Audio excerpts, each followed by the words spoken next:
Good evening to you. Favorite daily of the day. You go through the dailies every day, right? And I ran across Jerry Rice was at a tournament, golf tournament, right?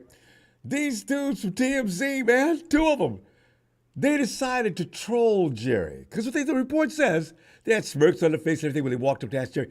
So, Jerry, do you think the Chiefs wide receiver core will be good enough to take them to another Super Bowl?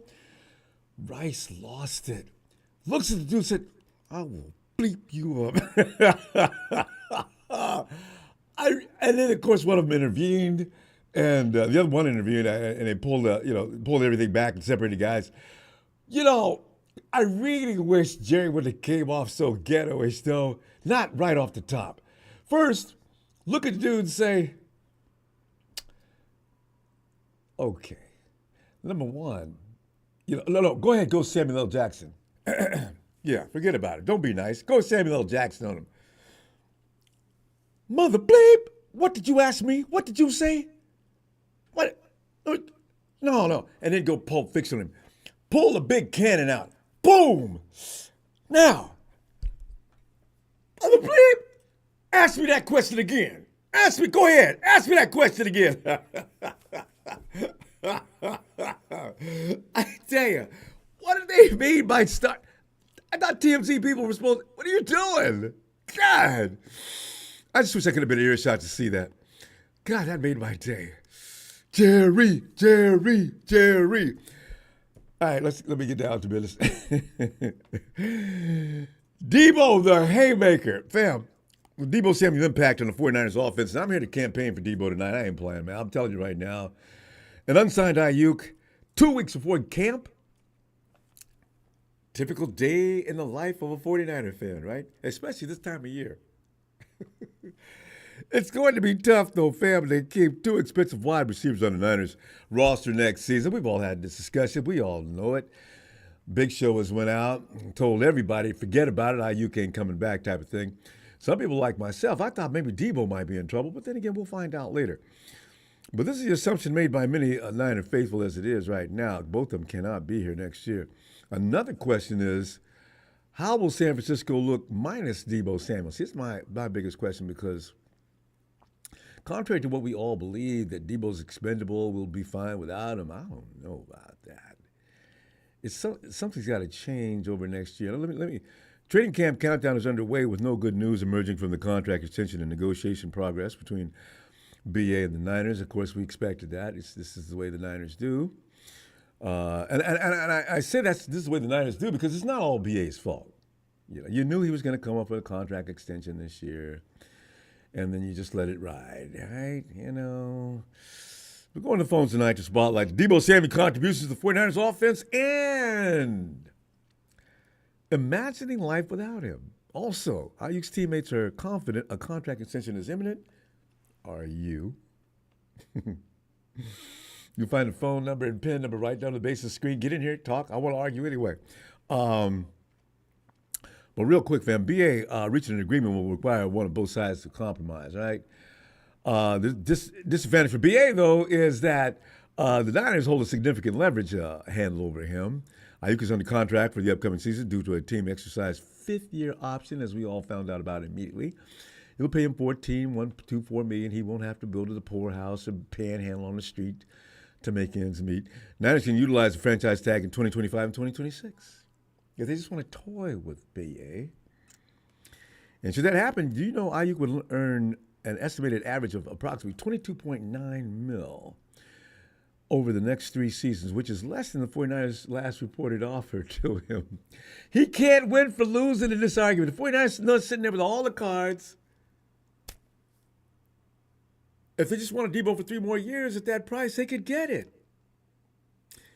So the Niners would have saved money over the next 3 seasons if they went that route. Vets are required to report to training camp July 23rd, 2 weeks away.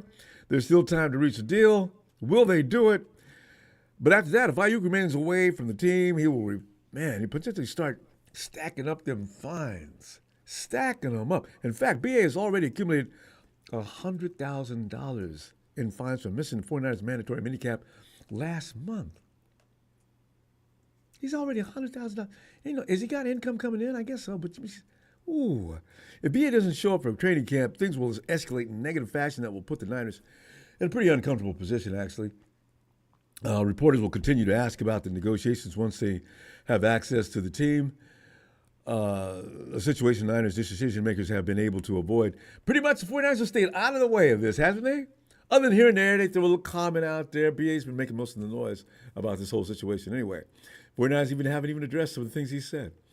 The worst thing is about the BA's absence, so it could also hurt the chemistry between him and Brock P. This is the thing that should concern us all. BA led the team with 1,342 receiving yards, which established him as the Niners' top wideout. Now, I get that. All right, but back in March, when the issue first emerged, the importance of chemistry between Brandon Aiyuk was already underway, established as he is the guy. Okay, Niners, you could have came up with something better than what you did. You know, Coach Shanahan was saying, "quote That's huge. I mean, it's hard to be successful as a quarterback if you don't have real good receivers." So it starts there with Brandon, and I think that's a real big for Brock in his future, making sure we got a good group for him going forward, unquote. Goes without saying. The situation is not as bad now as it will grow to be. It should have continued, though, fam. Last year, the Niners and Nick Bosa, right? We all sat on pins and needles, but you know what? Did we ever stop thinking, though, that they were going to sign Nick? I kind of thought they would. I was worried about a holdout, but I knew they were going to sign him at some point. Anyway, Nick later admitted that his 44-day holdout from training camp did contribute to that slow start he had last year. And everybody said things like, "Oh, well, look what he paid him. Now he can't play." We do this after every guy, though. And it has a lot to do with the 49ers' reluctance to go ahead and take care of business as soon as possible. So players are standing back, playing, holding their ground. You know, if they give in, the 49ers, they probably think the 49ers, they think I'm weak. I ain't worried about it. I'm not playing, okay? See? If he plans on holding out, using that card, and doesn't report to training camp, it could put the 49ers in a tough spot, especially considering how Bosa's holdout affected him, his performance last year. But this might be BA's final leverage in negotiations, fam. This is all he's got. The question now is, which side will blink first? Who you betting on, fam? Who you betting on? I'm saying it's BA. Because the 49ers are stubborn when it comes to this kind of thing. It's a hard call, though, you know? Hey, maybe not. Meanwhile, that ripple effect of the BA situation has also ignited speculation surrounding the future of Debo. All that firepower wide out isn't in camp just for decoration. They got them dudes in camp for a reason. And they're stacking them up. It is believed by many of us that if the team reaches a long-term contract agreement with Brandon Aiyuk, it likely means 2024 will be Deebo Samuel's final run with the Niners. I know Steven said, "I'll get good." Brock Purdy may be about to reset the NFL salary mark as one of the highest paid players in NFL history.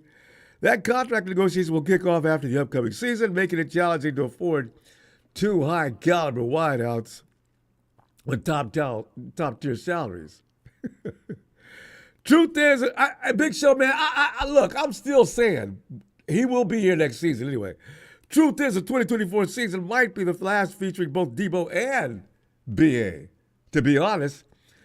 So are you comfortable with that possibility is my question. I don't want to do without either one of them.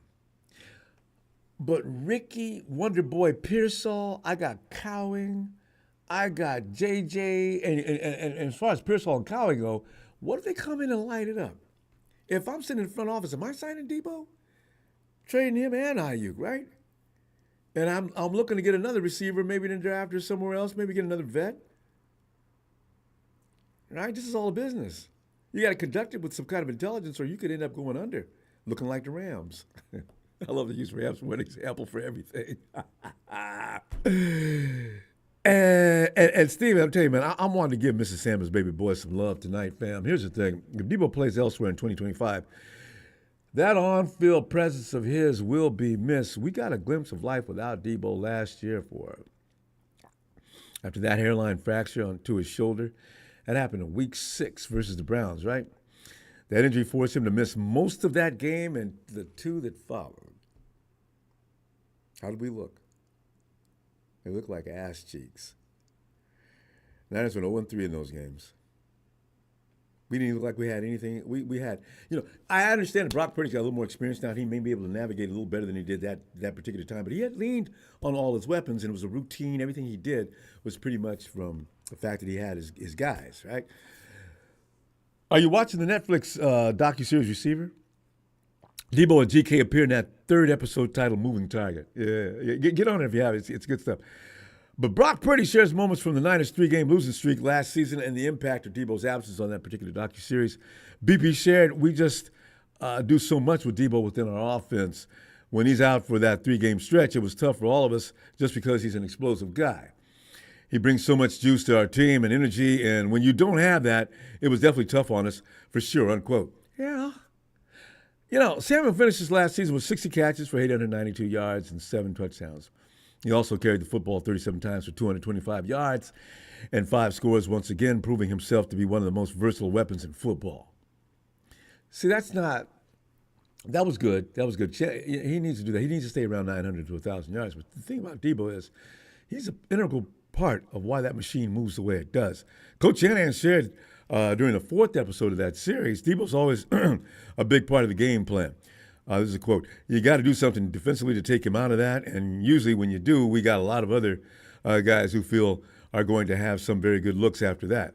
That's the bottom line right there, unquote. Debo's presence cannot be ignored. Yes, B.A. led the team in receiving yards in each of the last 2 seasons and is seen more as a true wide receiver one. We've all agreed to that and talked about that constantly since he got up on his horse like he has for the last couple of years. B.A. has recorded 2 consecutive seasons at 1,000 receiving yards, while Debo has failed to surpass 900 receiving yards in either campaign. However, still, Samuel's absence would remove a crucial aspect of one of the NFL's best offenses found. Kittle shared a huge truth during the docuseries, saying, our offense is very unique. This is a quote. A guy like Debo is out on the outside running routes. He's on the inside running routes. He's in the backfield. The DC, meanwhile, keep an eye on him, guys. Keep an eye on him. Oh, yeah. Jesus. Can you see the DC? I mean, the dude's running routes in the backfield, is in motion, like nuances to our offense that force teams to prepare for. And so when you remove a piece of that puzzle, it just makes it difficult, unquote. Amen. I'm campaigning for Team Debo. Debo. Who's with me? Dude, I can't wait to talk to you, man. I'm ready to argue, man. I'm telling you right now. Phone number, pin number down the base of the screen. Get on it. Boom, boom, boom, boom. Get on it. Let's go up to beautiful Bend, Oregon, where Matty S. awaits. Matty! Matty. Ronbo. Matty. Ronbo. Well, Matty, I'm telling you, you're with me on this, man. I'm campaigning for Team Debo. I'm looking for signatures on my petition. Is Debo expendable as some people think he is? Can we do without him? It's funny because, when you look at like the way Shanahan, obviously combined with Brock Purdy, how they distribute the football, like, sure. I don't know. I think Aiyuk gets the ball just a little bit more than Debo anymore. He does. But is he worth getting rid of? You can keep him, but is it worth getting rid of him to keep Aiyuk? Is that what they think? Is that the idea? Could be. But Manny, the thing is, now the reason why Aiyuk might be so open is because there's no need. You can now double team Aiyuk if Debo's not there. Who else comes in and creates that kind of havoc for the DC to have to platoon and assign guys to make sure that Debo does not get loose? Hopefully, guys. Ricky. Yeah, hopefully. Detroit versus everybody. I don't think it'd be the same without that. I know, he's got to be kind of humorous, Yeah, you gotta get. I mean, you gotta get used to the he's still stupidity. talking trash after last year's playoffs. Okay, but anyway, what I'm saying is Debo. He That's all creates. good. I think Debo creates opportunities for some of the guys that are getting loose out there. I don't know if Rich is probably going to be a 100%. good football player, but I'm not sure if he's going to create the kind of disturbance that Deebo Samuel does. Is my only concern. No, I would agree. And obviously, we don't. We haven't seen him really do anything yet. So he's obviously yet to be proven. Yeah. But at the same time, they picked him up for a reason. But we've got all these tools, man. We've got Jennings re-signed. We've got McCaffrey with the new contract. Kittle, he's good to go. So Hey, before you go any further, we have so many weapons on that field at one given time. That's true, but you know what? You just mentioned guys getting paid. I still feel bad, and now Juszczyk has voiced what really is going on in his mind about having his salary cut. I don't get that yet. You raised the price of a lot of the guys. Was it a matter of priorities? I still think Juice got the short end of the stick on that. He does a lot of good things for the team. I don't know why we had to go get him to cut his salary. But anyway, you can hit that. Go ahead with your point, but tell me a little bit about Juice, because I feel bad about him. Did they just restructure his contract, or did he just give up money? No, he took a slice. Oh boy, I don't know how big it was, but I didn't even look to see what he made. Hopefully he's still making decent money, anyways. I mean, obviously, well, yeah, but he is. But as far as fair treatment, you think about it. Yeah. But anyway, I mean, I don't know. How do you weigh out that value, though? Yeah. It's tough with Juice or him. Debo? Juice. Yeah.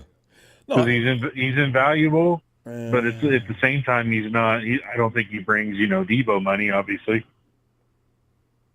I think they're going to the percentage of plays that Juice participates in, but still, you can't get a tight end to play with the brilliance that Juice does. And by the way, we saw Juice make some catches last year, extraordinary. So he is a weapon more than on the sideline. Man, toe drag swag. He's just better than what the 49ers draw up during the week in practice. And Shanahan should use him more. I would agree. Because he's open. Yep, I would agree, my friend. So, I mean, we're good to go either way, I feel. I mean, I don't want to see him go. But at the same time, I feel like we're going to get Aiyuk signed. I think he just needs to, I don't know, maybe just a little bit more than Deebo. Debo's right around the 24 mark. Yeah. He's going to, they offered, so, they offered 25, I think. Yeah. Well, and I think we talked about it last time, Ronbo. You get them in like the 27 range. Yeah, and stack it with a lot of nice backed up, guaranteed money and some incentives. Yeah. How could that be wrong? Well, man, you got to set a precedent. If I go ahead and stop Debo, hand him the tissues and stop crying and sit down, we're going to take care of you. Now, every guy that comes in for an extension is going to play that role. I understand the 49ers position in this. You can't accommodate everybody who starts whining about the fact that he's not getting paid enough money. There's no player out there that thinks he's getting paid what he's worth, right? So I understand the 49ers position, but I don't appreciate the fact that they've stand so hard. They did that with DeForest Buckner, and they may have been wrong on that. No, they were wrong on that. Because Buckner came in later and said they wouldn't even negotiate it. They wouldn't even budge from that figure. I would have took $1 million more and been fine. That one hurt. Yeah. That one hurt, dude. I like him, man. He was a Duck too, so I got to watch him play Oregon Duck football. That's right. So I kind of had an attachment to him, man. I was like, damn it, really? Where are you going, man? And when he got drafted, you go nuts. I lost my mind during the draft that night. I was waiting for that because they kept getting all these guys, right? We're dropping. I think we're number 13 that year. I'm not sure, but every time a pick came out, they didn't get Buckner. Defoe's still on the board. Deebo's. I think that was. They haven't got Deebo at 11. We got. Holding my breath the whole time. Oh yeah, that might have been the year Mariota got drafted. Yeah, and because they came out at the same time, right? And finally, the 49ers got DeForest Buckner. And for all the bad things we Yeah, it was say nice. about Trent Baalke, he made the right choice that year. God. Yeah, he did make the right choice on that one. It's too bad we had to poop in our own shorts on that one. I know. Oh, yeah. Yeah, what do you do? But Matty, you didn't answer my question. Are you Team Debo or not? I mean, it's okay if you're not. I mean, I'm just wondering. Oof. Yeah, I'm Team Debo, but here's my asterisk on that. Okay. If you here's the kind of my stipulation on it. Like, if you do get rid of him, don't take any garbage for him. Like, take good, like what I want to say, like, get good money for him, man. Like, good pick. like, don't just give him away for a 3rd round pick. Yeah. 2nd round is the Like, lowest you can go anyway, dude. Especially going to Washington. Yeah. Yeah. Because they're not going to do well, and that 2nd round pick's going to be good. And then there's got to be something in there where we're not sending into Seattle, or we're not sending into the Rams, or we're not sending into anybody that we play regularly. Oh my! Go send him to Robert Saleh. Send him to give him to Aaron Rodgers or something. We don't play them, but like every 2 or 3 years. I'm saying, see, man, that's what I'm talking about. No matter what you do, it's a danger to put him out there. He'll play inspired football every time he sees. Man, we got to pull up though. Well, he's that kind of player, man. I know. He's that kind of player, Ronbo. You're going to see something good out of him, no matter where you put him. He's going to catch that ball and run with it. So, anyway, buddy. So when are you going to be back? I'll be back Sunday. Sunday? Yeah. I'll be back Sunday looking for you. All right, buddy. All right, Matty. Have a great night. All right, buddy. Sounds good, bro. All right. You too, buddy. Night, buddy. There you go. Night, buddy. Oh, yeah. Night. Yeah, you make me moderator. You know you want to. I know. I thought you're a good level head, too. I'm thinking about it. Night for now. All right, buddy. All right. Bye, man. Night, buddy. Okay. And there he is. Hey, Aaron. What's up, Ronbo? Aaron, man, I'm like trying to draft people into my camp of Team Debo. I figure I'm not going to get that many people, but I'm holding up for my boy, man, because Debo, I think we don't quite fully understand his function in that offense. And when you see other guys running open, there is a reason for it, even if the ball's not going to Debo. If I'm a DC, I am losing sleep over how am I going to keep Debo from killing us, right? So, Aaron, your position on Debo or to not Debo?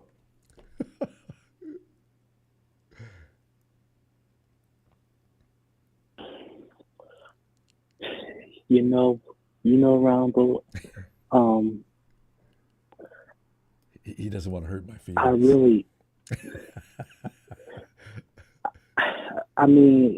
really do love Debo.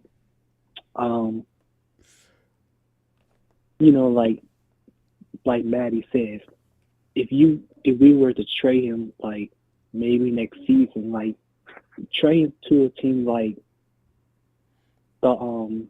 the team like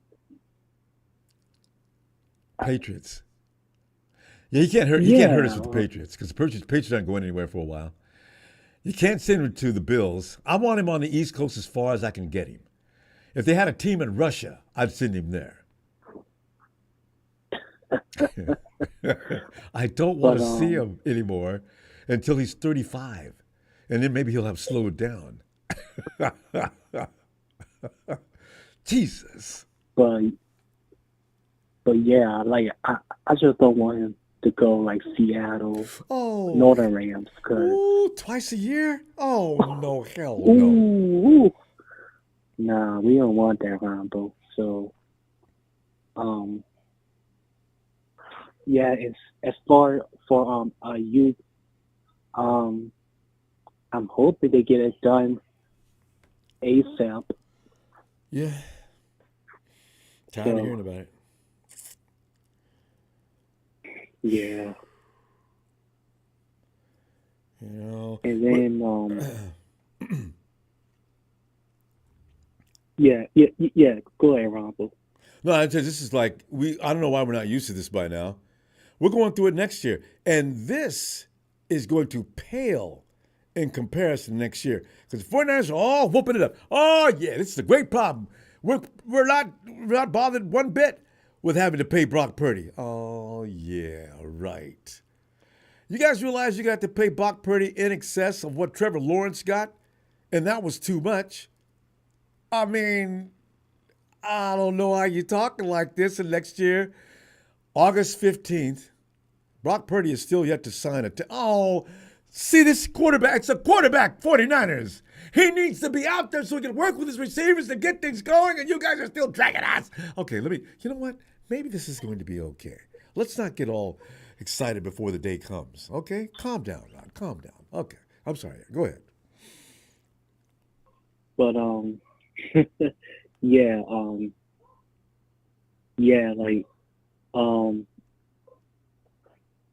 Ronbo,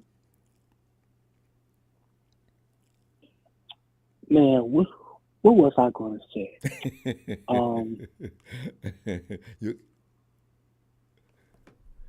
We're talking about Deebo Samuel.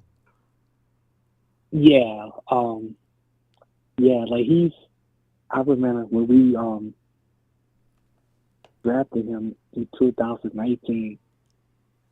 The game against, yeah. Were we laughing at that? No. Were we laughing at Deebo 2019? Because we're kind of surprised, right?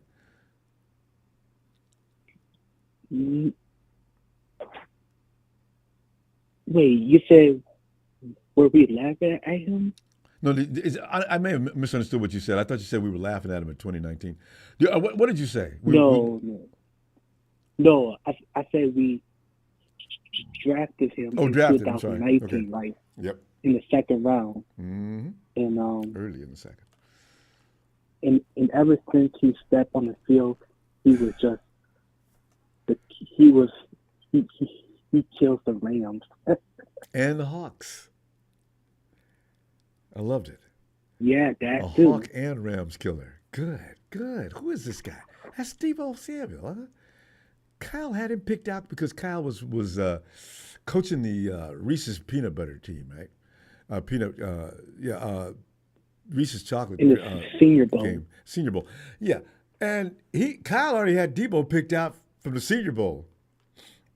I hadn't been watching college football. I didn't know what a Deebo was. I knew he went to a school I didn't really think much of. The Gamecocks. Okay, let's see. And man, Deebo's a menace. I love it. But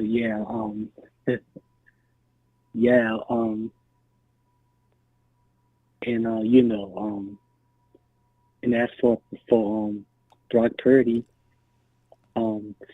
Steve Young said he has elite, as his superpowers are, he's not like the biggest, like he doesn't have the upper circle of an arm. Like he's a great processes, like where he can anticipate, very accurate, and cerebral quarterback. He's going to get better. Mm-hmm. Kind of the same cloth as Tom Brady, who was not an athlete at all. But Tom Brady will cut you up like a surgeon. Those guys are actually better than the athletic guys when you think about it. Now, Patrick Mahomes is sort of, actually, Mahomes is a combination of the two. Mahomes is a brilliant quarterback, but he does have athleticism, but he knows when to use it and when not to. Aaron, I've been watching football forever.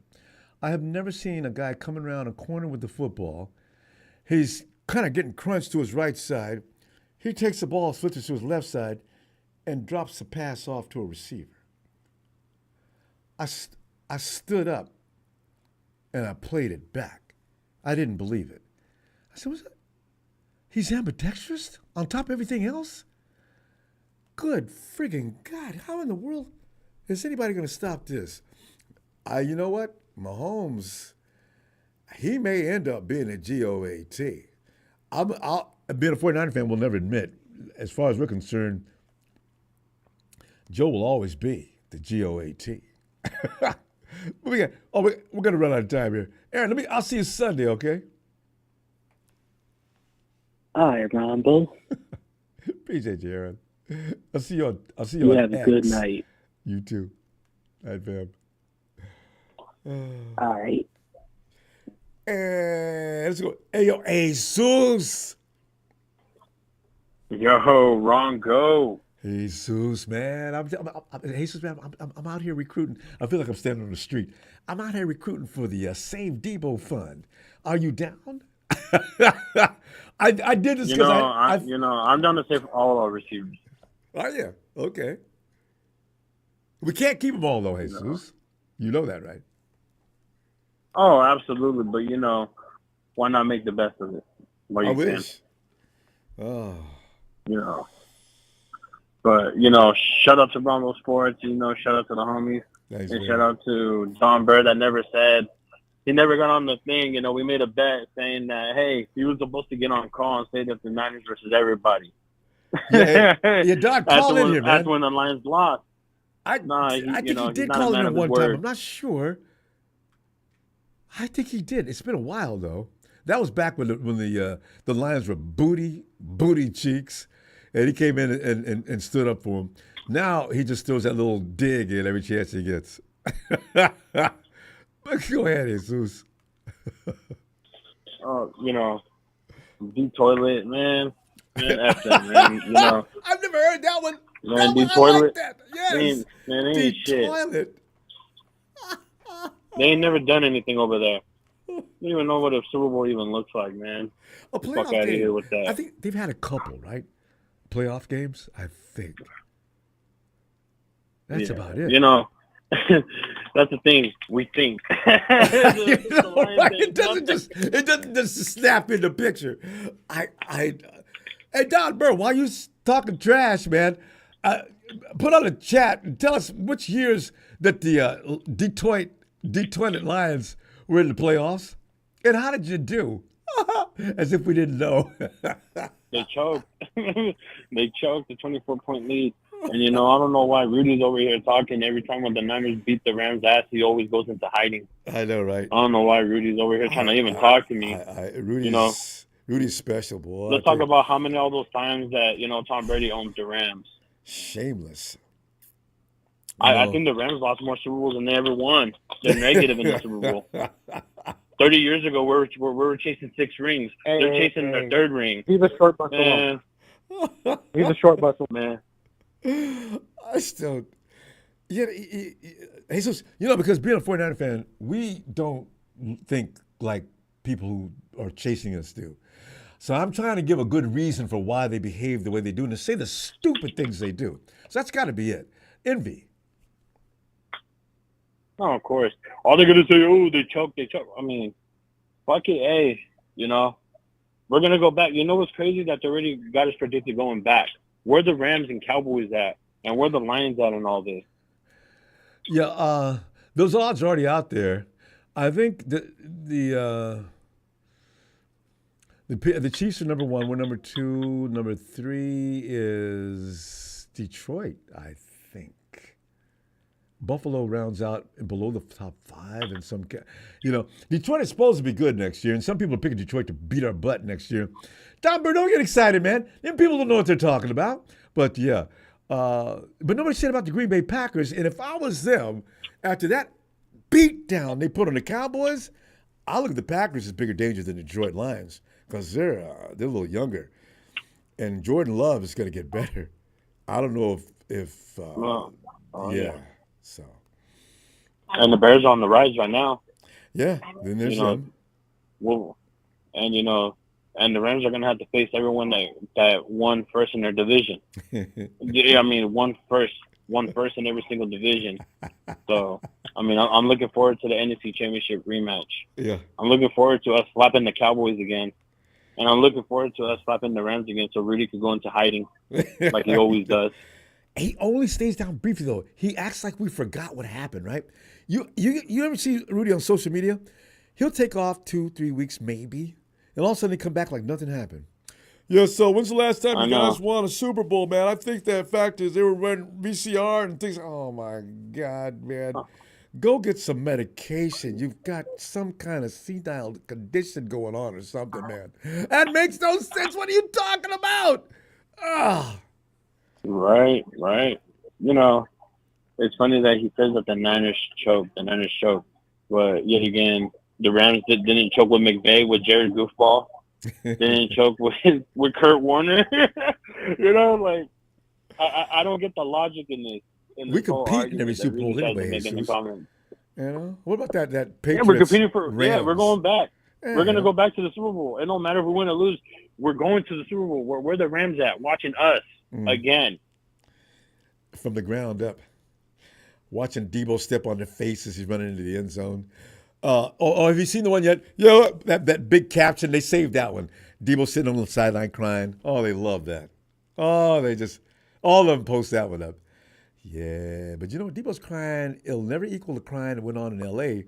for all them years. What was it, 2017? When we started beating up on the Rams? Was it 2017 half or 18? Man, we started beating up. Man, we owned the Rams, Ronbo. I mean, it goes back all time, decades. I know, what I'm saying. The most recent regime. I know, but recently, 2017, 2018 is when we started sweeping them under the rug. But Tom Sulin, Chip Kelly, it's funny that he talks about McVay trying to be a champion, but the original McVay's a Niner. That's fine. Don't know his history. Jesus, what we got to do is stop reacting, because all they're doing is trolling us. It makes their day when we get pissed off. I want to remind all of us, every Niner fan, do not overreact to the Rams. The Hawks already quit. But Rams are doing that just because they want to get a rise. Yeah, don't give it to them. Comedy team. Well, the wild card at best. At best. The wild card at best. But anyway, Jesus. At best, or not. They're gonna be. They're not gonna have Aaron Donald on the defensive line. Steroids Donald. This is what I can't wait for. What do they look like after the aftermath of the Donald days? I can't wait to see this. Oh, me too. Hey, Jesus, man, good to hear from you, man. I haven't heard from you in a long time. You get over that, getting over that Super Bowl hump. A lot of us people are still in that. They just can't get over it. I'm glad you pulled out. Man, I've been working crazy hours, man. Oh, that's right. I forgot you told me about that last. And I recently became a father. Oh, congratulations! Oh, Jesus! Oh, thank Is you. it a boy or thank girl? You. Boy. All right. Train him up. Teach him about the Rams. Oh, we'll do. Hey, Jesus, I hope you got We'll some never time. be a Niner fan. Oh, hell yes. Hope I see you Sunday. I'll be back looking for you. All right? It's always good to hear from you. For sure, man. Have a great night, Ronbo. Thanks for taking the call. You too. Thank you, Jesus.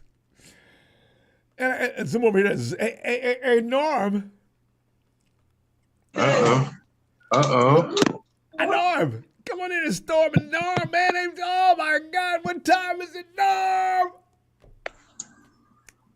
It is Niners all day. I know it's been a while. Off season, I do this for a reason. Every off season, I do this for a reason because of all of this that is going on. You know what I'm saying? And I like it goes to on every season at this time. You're right. And sip it and sip that. You know what I'm saying? I was told there was going to be some of this going on. Yeah. And it's because of, it's a receiver situation. It's a wide receivers room. What's the latest? I hear that the Niners offseason has been better than recent years. You know what I'm saying? They've been the plays they've been making this offseason have been a little more lucrative. No, that secondary looks solid. Some good players are gonna have to be leaving that secondary room. Wide receiver room. You heard about the new wonder guy, that Ricky Pearsall. Cowing looks good. See, that's the premise of my show tonight. People think Debo is just expendable, like he ain't all that. I say, wait a minute, y'all. I don't mind. I understand that Debo. Let's trade him. Let's get rid of him. Wide receiver one is Brandon Aiyuk. But do people realize what Debo does to make sure that Brandon Ayuk's life is a little easier?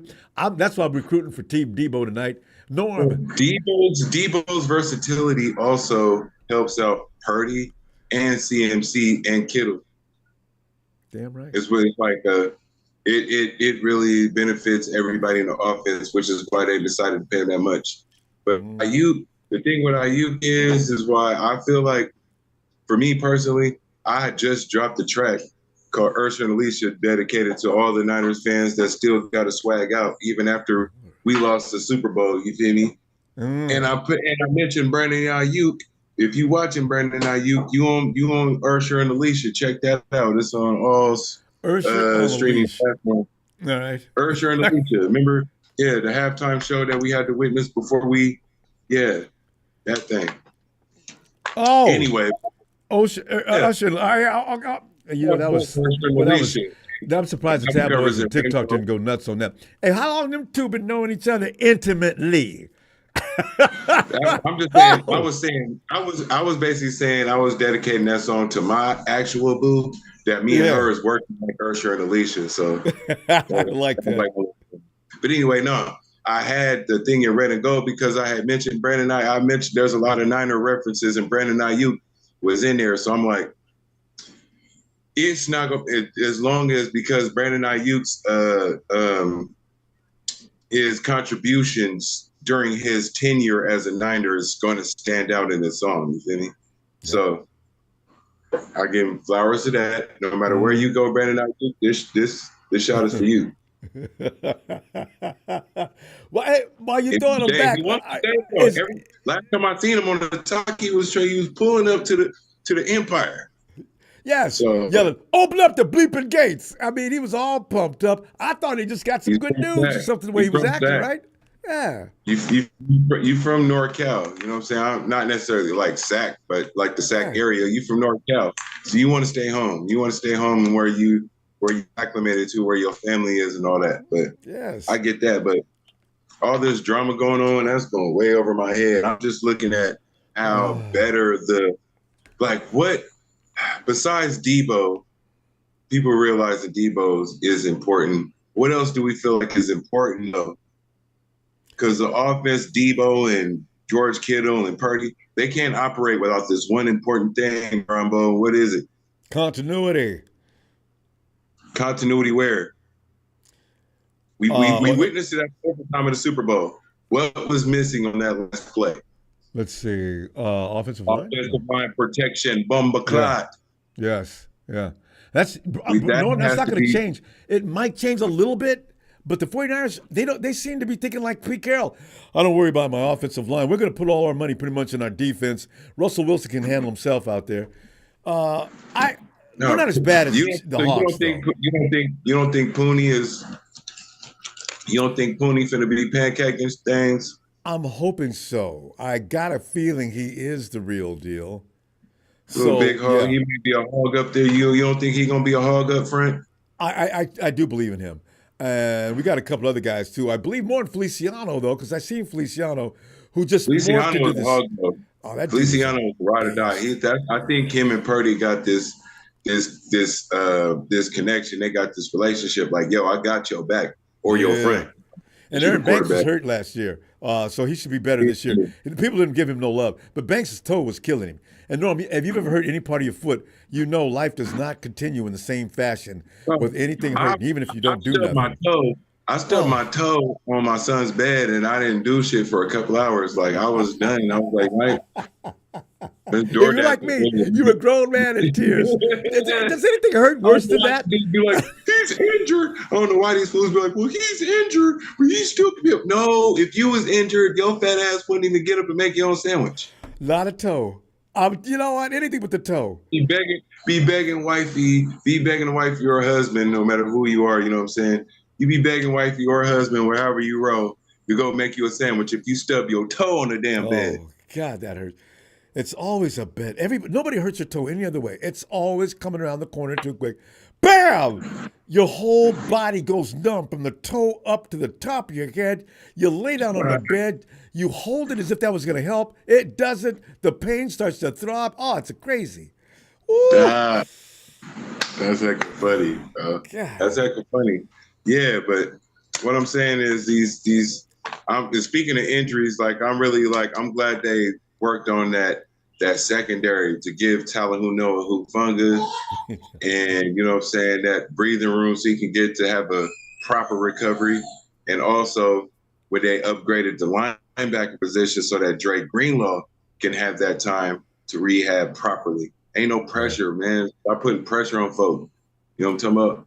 So that way, when they come back whooping feet. Yeah. I just hope this guy from Green Bay can. I don't see anybody doing what Dre Greenlaw. Greenlaw was starting to outplay Fred Warner. It really got crazy there for a minute. I don't see anybody doing all that. You think Leonard Floyd ain't gonna be cool enough until Dre Greenlaw get back? You think he ain't gonna be good enough? He might do the game. I hope so, but I don't want to get too many lofty expectations on these other guys. I hope they do. I'm speaking into existence for Leonard Floyd. You're gonna do some things. You're gonna do some things. Leonard Floyd, the running back. No, I'm talking about the linebacker, Bo. You tripping? We got a linebacker named Leonard Floyd. Anyway, what's the guy's name from Green Bay? Leonard. Oh no, his name is Leonard. His last name is Leonard, or some shit. I'm sorry. You know what? Our lineman, yes. Oh, I already know he's going to do it. No, our linebackers, Bo. The linebacker. 9. No, he's an edge rusher.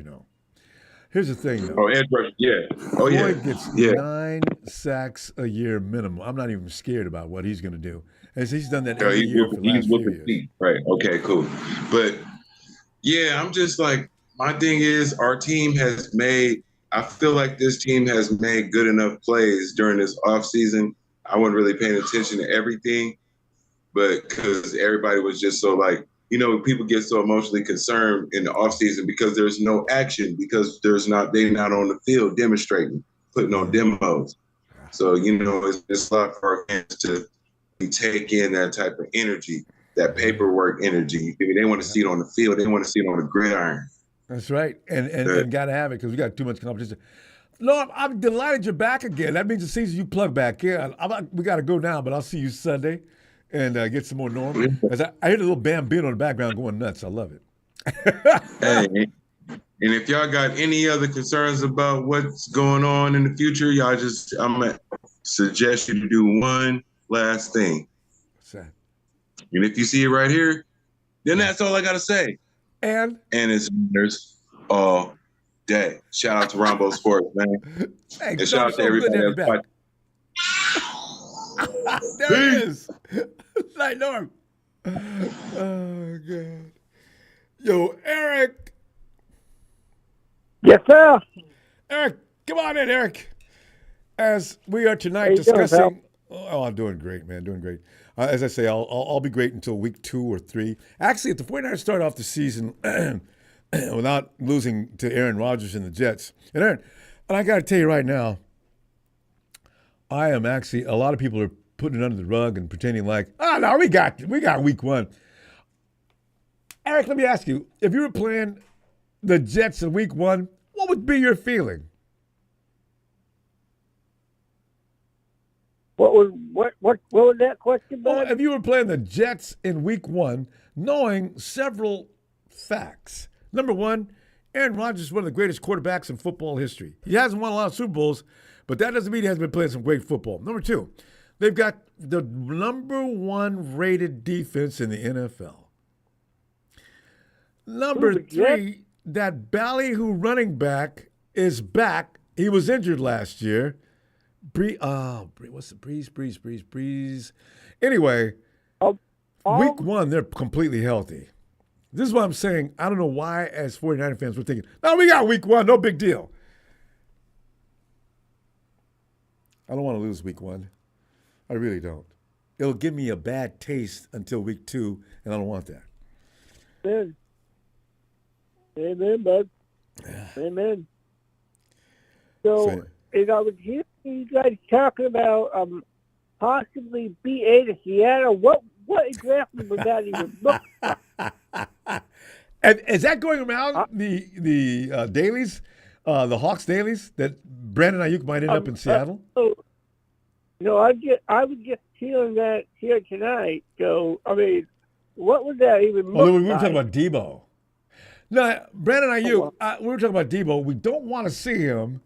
We don't want to see him anywhere in the NFC West, for God's sakes, no. And in fact, most of us don't even want to see him in the NFC, period. If Debo's going to leave somewhere, go to the East. Yeah. Go to the AFC. Don't want to see you until it's absolutely necessary. And do not. Well, he could end up in Texas. Texas has got a lot of money right now. This is the thing. Ooh. You're the Texas Rangers, right? You've got a quarterback on a rookie salary, something like the 49ers. You can put around him a weapon after weapon after weapon, right? Wait, you mean Cowboys? No, I'm talking about the. I'm talking about the Texans. The team that used to be the Oilers.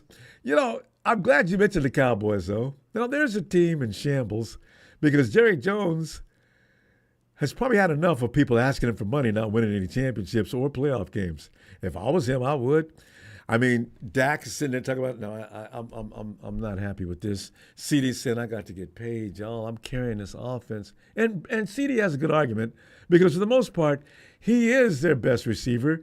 He is their best man to get things done when Dak's not throwing the ball in the wrong place. Micah Podcast Parsons, that's too many guys. How would you handle that, Eric? Now that we're on that subject, these guys, Dallas has got a lot of paydays. I mean, it's rough.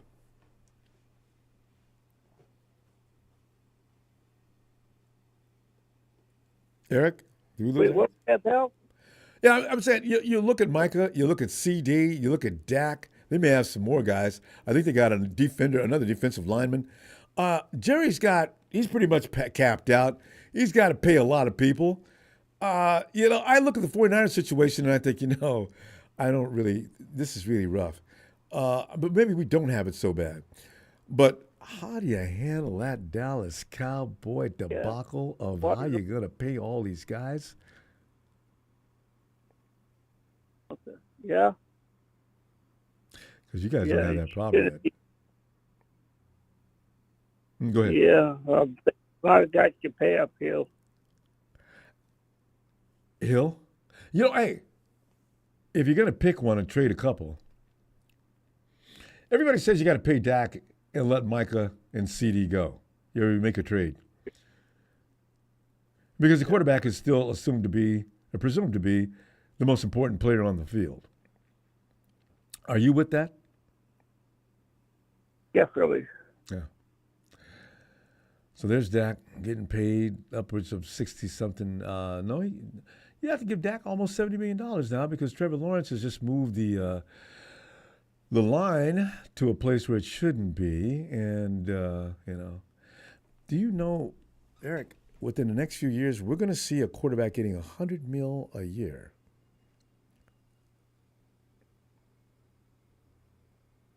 Can you imagine that? Huh. Patrick Mahomes. Let's see. Mahomes is 30-something years. He's going to sign another big contract soon. So he automatically he's in the $80 million range right now. Considering the time this contract expires, the next one rolls into place. I suspect the league is going to expand the cap in order to accommodate these teams, or else the NFL starts to look like butt because people can't field anything more than the quarterback. So at some point, and common sense is going to have to kick in. And the networks aren't going to be able to pay for things like the NFL is going to ask for. My thinking is commercial minutes can't be $1 million per minute or second. I imagine, though, it may be. And Taylor Swift is not always going to be real popular. She's the one who raised the fees last year. It's so sick. I tell you, yeah. And then, so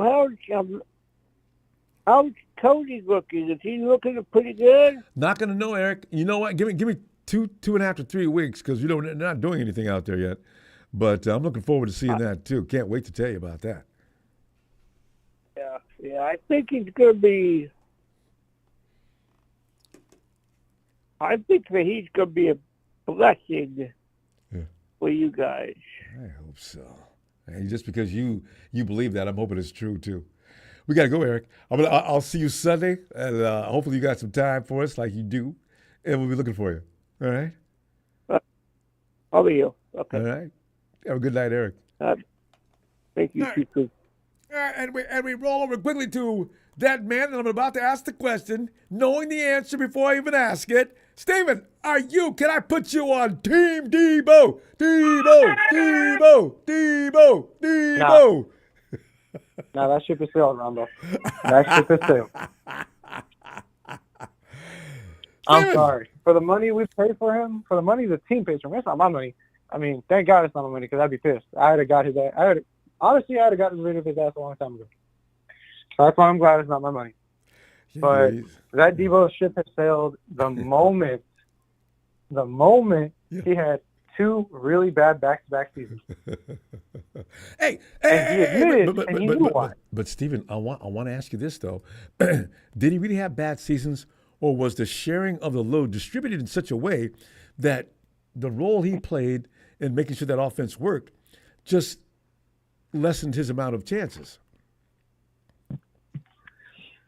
Actually, that's a good question, Ronbo, but I'll tell you right now, it doesn't affect it. I mean, it doesn't affect if we lost him, only because he's a kind of a player that likes to play smash mouth football, and unfortunately, that way of football is long gone. Mm. It may have worked during, 2013 to 2018. Mm. It may have even got us as far as, to our NFC Championship title against the Rams. Mm. But the football is ever changing. It's always adapting. It's constantly retooling. I mean, if you look at all the games we've had where we've used him as a jet sweep kind of, 49er receiver, basically / running back, he's always getting stuffed up the middle. He's getting stuffed up the side because they know it. They know what he's doing. They know exactly what to expect. That's why whenever he gets an actual pass above 10 yards, or at least above 5 yards for that matter, teams are kind of shell-shocked. They're like, oh, wait, we don't know this kind of Deebo yet. We're so used to him running up the middle. We're so used to him doing jet sweeps. We're so used to him doing this and that down the middle like a running back that they forget he's a wide receiver. Oh, yeah, Steven, now you're saying he carries the ball as a running back more than he does a wide receiver. Is that true? Yes. Yes. Have you got any stats? I mean, do you actually have stats in front of you saying that Deebo runs the rock a lot more than he receives? Because he is the yak master, I mean, he does get that slant. I mean, if one thing Deebo can do, he can run that timing route across the middle as long as that ball comes into play, and he'll snatch it and go. Now that's not a sweep. So, as of right now, this is going to be the 2023 season, so this will be the current last season. Yeah. His stats right now were 892 yards, 7 touchdowns, and a 14.9 average. Let's see. Not bad, Steven. Not bad. That's not a sweep. We're talking about receiver, right? Yeah. But you got to remember, most of those yards came from Philly, where they lit a fire under his ass. Yeah, I enjoyed that game. If we could just pay people to say something bad to Deebo on social media, he's like a child when it comes to that.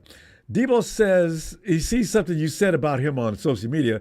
Not only does it fire him up, but Deebo gets on there and throws quips back at you. And now he comes in ready to play. If Kyle can find a way to motivate him like dudes trolling him do, boy, ooh. All right. So currently to date, Ronbo, right now, his rushing yards altogether since he's been with the Niners from 2019 all the way to 2023 is 1,007 yards. That's rushing. Yeah. That's rushing yards. Yeah. Okay, how about receiving yards? Yeah. His receiving yards does dwarf it by a lot, by $3,000. But that's because those early years we had him, that's all we had. Well, that's all we really had. And see that you answered my question right there. He was the main guy. Now you got about 14 guys out there. So, yeah. And let's keep in mind, too, when Brandon Aiyuk makes a play, he's downfield. Deebo's doing all that midfield, short-range stuff where he just kills people as they try to tackle him.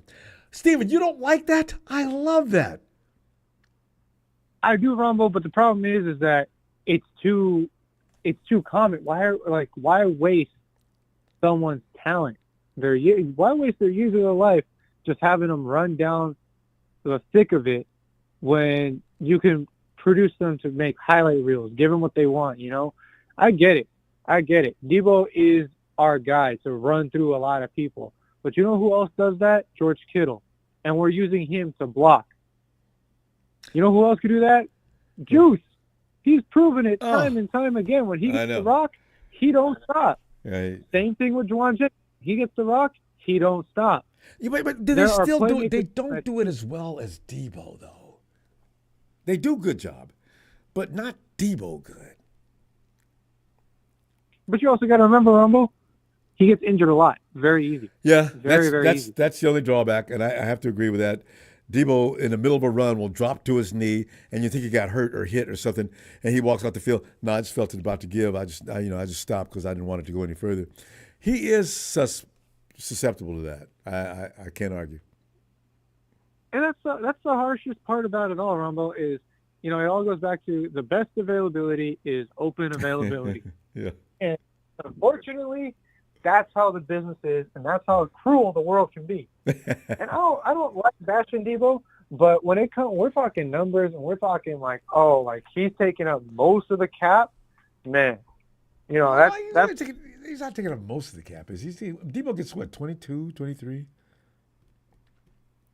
We also got to remember he's taking 22, 23, but we also have other players we got to sign. We got to sign an actual key player that got us here and got us to have hope on our team again as a rookie and as a fill-in. So it's like, if we're going to pay, one guy this amount, we should be expecting more of him, And we do, But I'm still saying, if I got a high-performance engine, I'm not removing the parts to put in another part in hopes that it will still be able to function in the same high level it did before, is all I'm saying. Because you take Deebo out, are we going to look the same? I thought about that, Ronbo. I really did. And I've been thinking long and hard about it. I've been looking at games where he hasn't been available. And we kind of seem to do okay without him because we have McCaffrey. We lost. The games we don't have McCaffrey and Debo's in, it's like a night and day switch. We don't know how to function without McCaffrey, which is crazy because we were the same way with Debo when it was just Debo. But now we've got McCaffrey, and we completely forgot about Debo. We completely forgot about everybody else. Yeah. There's no one else that can fill that void. And so if we were to lose Debo today, go ahead. No, I don't know if they forgot about him as much as they incorporated him into the offense. And the offense is like a big, vicious amoeba. That offense is just really – if I'm a DC, and I know we're playing the 49ers coming up in week 2, well, I got to stock up on coffee. I'm going to be up all night for the rest of the damn week. It's just – how do you deal with all that? And ESPN's already rated the 49ers offense the best, and it's not even close as far as assembly of talent. So, I don't know. I just don't want to see anybody removed. We'll see, though, because Ricky could be all that in a bag of chips.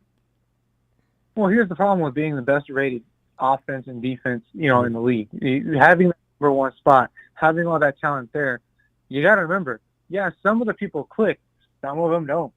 Yeah. We watched what basketball team was like that? Who was that? Was it Miami? Was it the Knicks?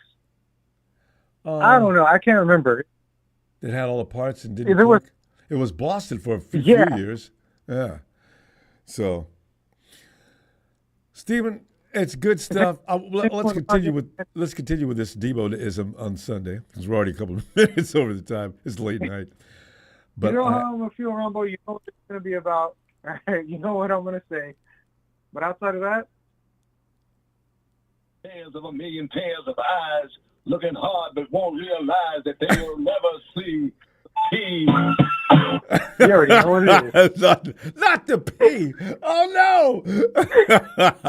I see you Sunday with the P. Dude, give my best a little Scarlet and Rome and Mrs. Stephen. I'll see you Sunday. I'll see you Sunday, Rob. Have a good night. The P. Well, it's a big show. Ooh, it's a big show on tonight. And I love trying to get Show to join my little campaigns and sign my petitions. Here's one I'm going to take pleasure in as well as usual, because Show might sign him due to the fact that he does not want anything more to do with that whininess going on over at Brandon Aiyuk's house. Show, can I put you on Team Debo? Get you a cap and shirt. Absolutely. All right. Kyle Shanahan has raised Deebo from day one. He's before Christian McCaffrey on this offense. You forget he was the focal point of the offense, and defenses plan their games around him. Now that we have Christian McCaffrey, defenses are confused as to which way to go first. Exactly. It's easy to cover Aiyuk. It really is. They don't plan their defensive scheme around Aiyuk. They plan it around Deebo Samuel and Christian McCaffrey. Hey, and you know what? I bet you're absolutely right on that, because everything Kyle likes to do is all happening in midfield. You know? There you go. Yeah. And therefore it doesn't make sense to pay a wide receiver $30 million a year when everything is done pretty much up the middle, which Brandon Aiyuk does not want to do. He's made it clear that he wants to be the pure X, and that's not what X receivers do. Not in Kyle's offense. Not in Kyle's offense. There you go. And your other question was, are you confident in Brandon Aiyuk getting a contract extension? And I'm absolutely not, because you already know this answer. Ronbo, do you know the number of free agents we have next year? Oh, it's ridiculous. And this has been going on for about 4 years, too. 41. That's half the damn team. That's just to give away these one-year contracts every year, you know? Including Jordan Elliott, the one defensive lineman we just acquired from the Browns, who's really decent. I don't want to get rid of him. Yeah. Because of one selfish player who wants something over a little over $30 million a year. I don't want to get rid of Aaron Banks. That's that's offensive line depletion. I would bet they don't get rid of him, though. You're not getting ready to get any offensive lineman, any quality at all. Aaron Banks would be like a sweepstakes for a lot of teams. No, I don't want to get rid of. I don't want to get rid of Diamond Lenore. There's a defensive corner depth piece that's going to deplete our back secondary. Who continues to get better every year. Charles, I hope you're listening. Show agrees with me. I do. He has been getting better every year, and he's been stepping up his game. And he's gonna be a little bit pricey. Probably somewhere north of around Shavarius Ward territory money. And we're gonna let him walk because Aiyuk wants $30 million a year. Kyle Juszczyk is a free agent. George Kittle's a free agent. Trent Williams has no guaranteed money left on his contract next year. What if he decides to I guess not. No, what if he decides to up and abruptly retire? Like, what are we going to do there then? We're going to find some cheap-ass left tackle who's not even going to be good enough to fill that Trent Williams void? Oh, and we didn't bother to because Brandon Aiyuk wants $32 million a year. Oh, no. You're going up on your price. Really? 30. He knows better than ask for $32 million. If Brandon Aiyuk were he serious, wants to be around that area. Oh yeah, he's not getting. He's already proven that. Yeah, he's not going to get it from San Francisco, unfortunately. That's why I think that he's going to be forced to be playing on his fifth-year option should he truly decide to do that. I agree. I agree.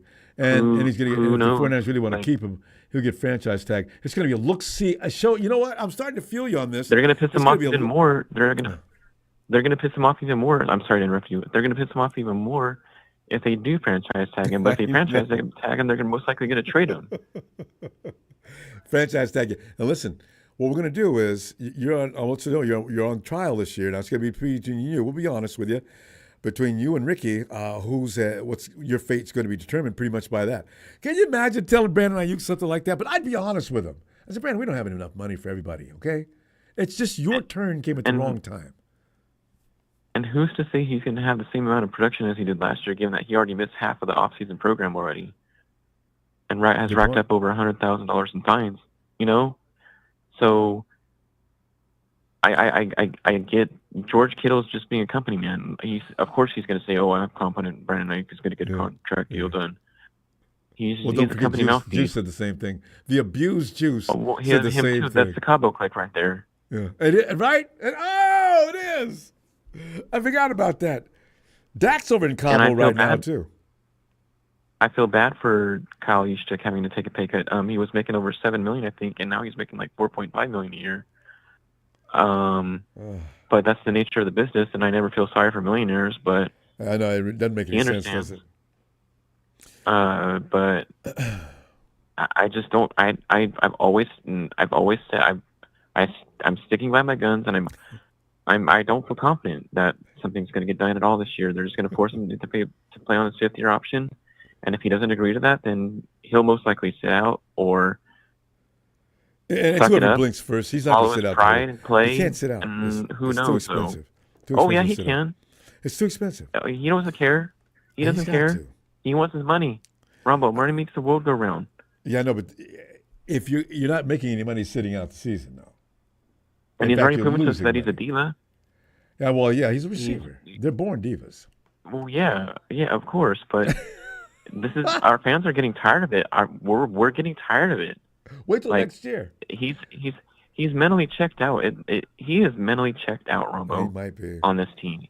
He posted a picture of himself watching Commanders practice film. I don't know if you've seen that the other day. I know, I saw it. I was so annoyed. How distasteful is that? I know. And you don't need to post that banner. That is a slap. That is a slap in the face of the 49ers. That is basically saying trade me. Hey. That is basically saying trade me. Get me out of here. I know. If you're watching other teams practice film, how tacky is that? It's just how selfish is that? So I want to ask you this question though: have you been to Cabo? No, I have not. I've only been to a resort. I've only been. It's called Rocky Point Resort. Yeah, I've been to Tijuana. That I've been to. But I went with a bunch of friends, and we were not being good boys.